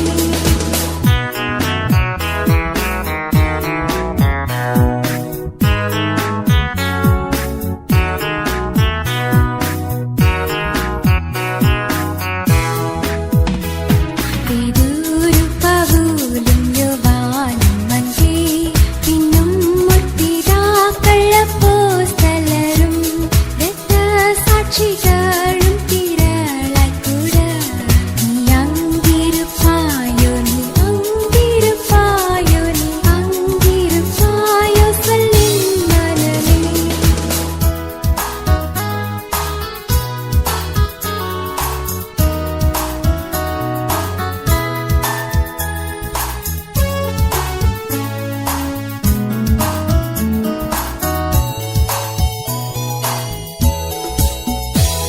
ஜெகத்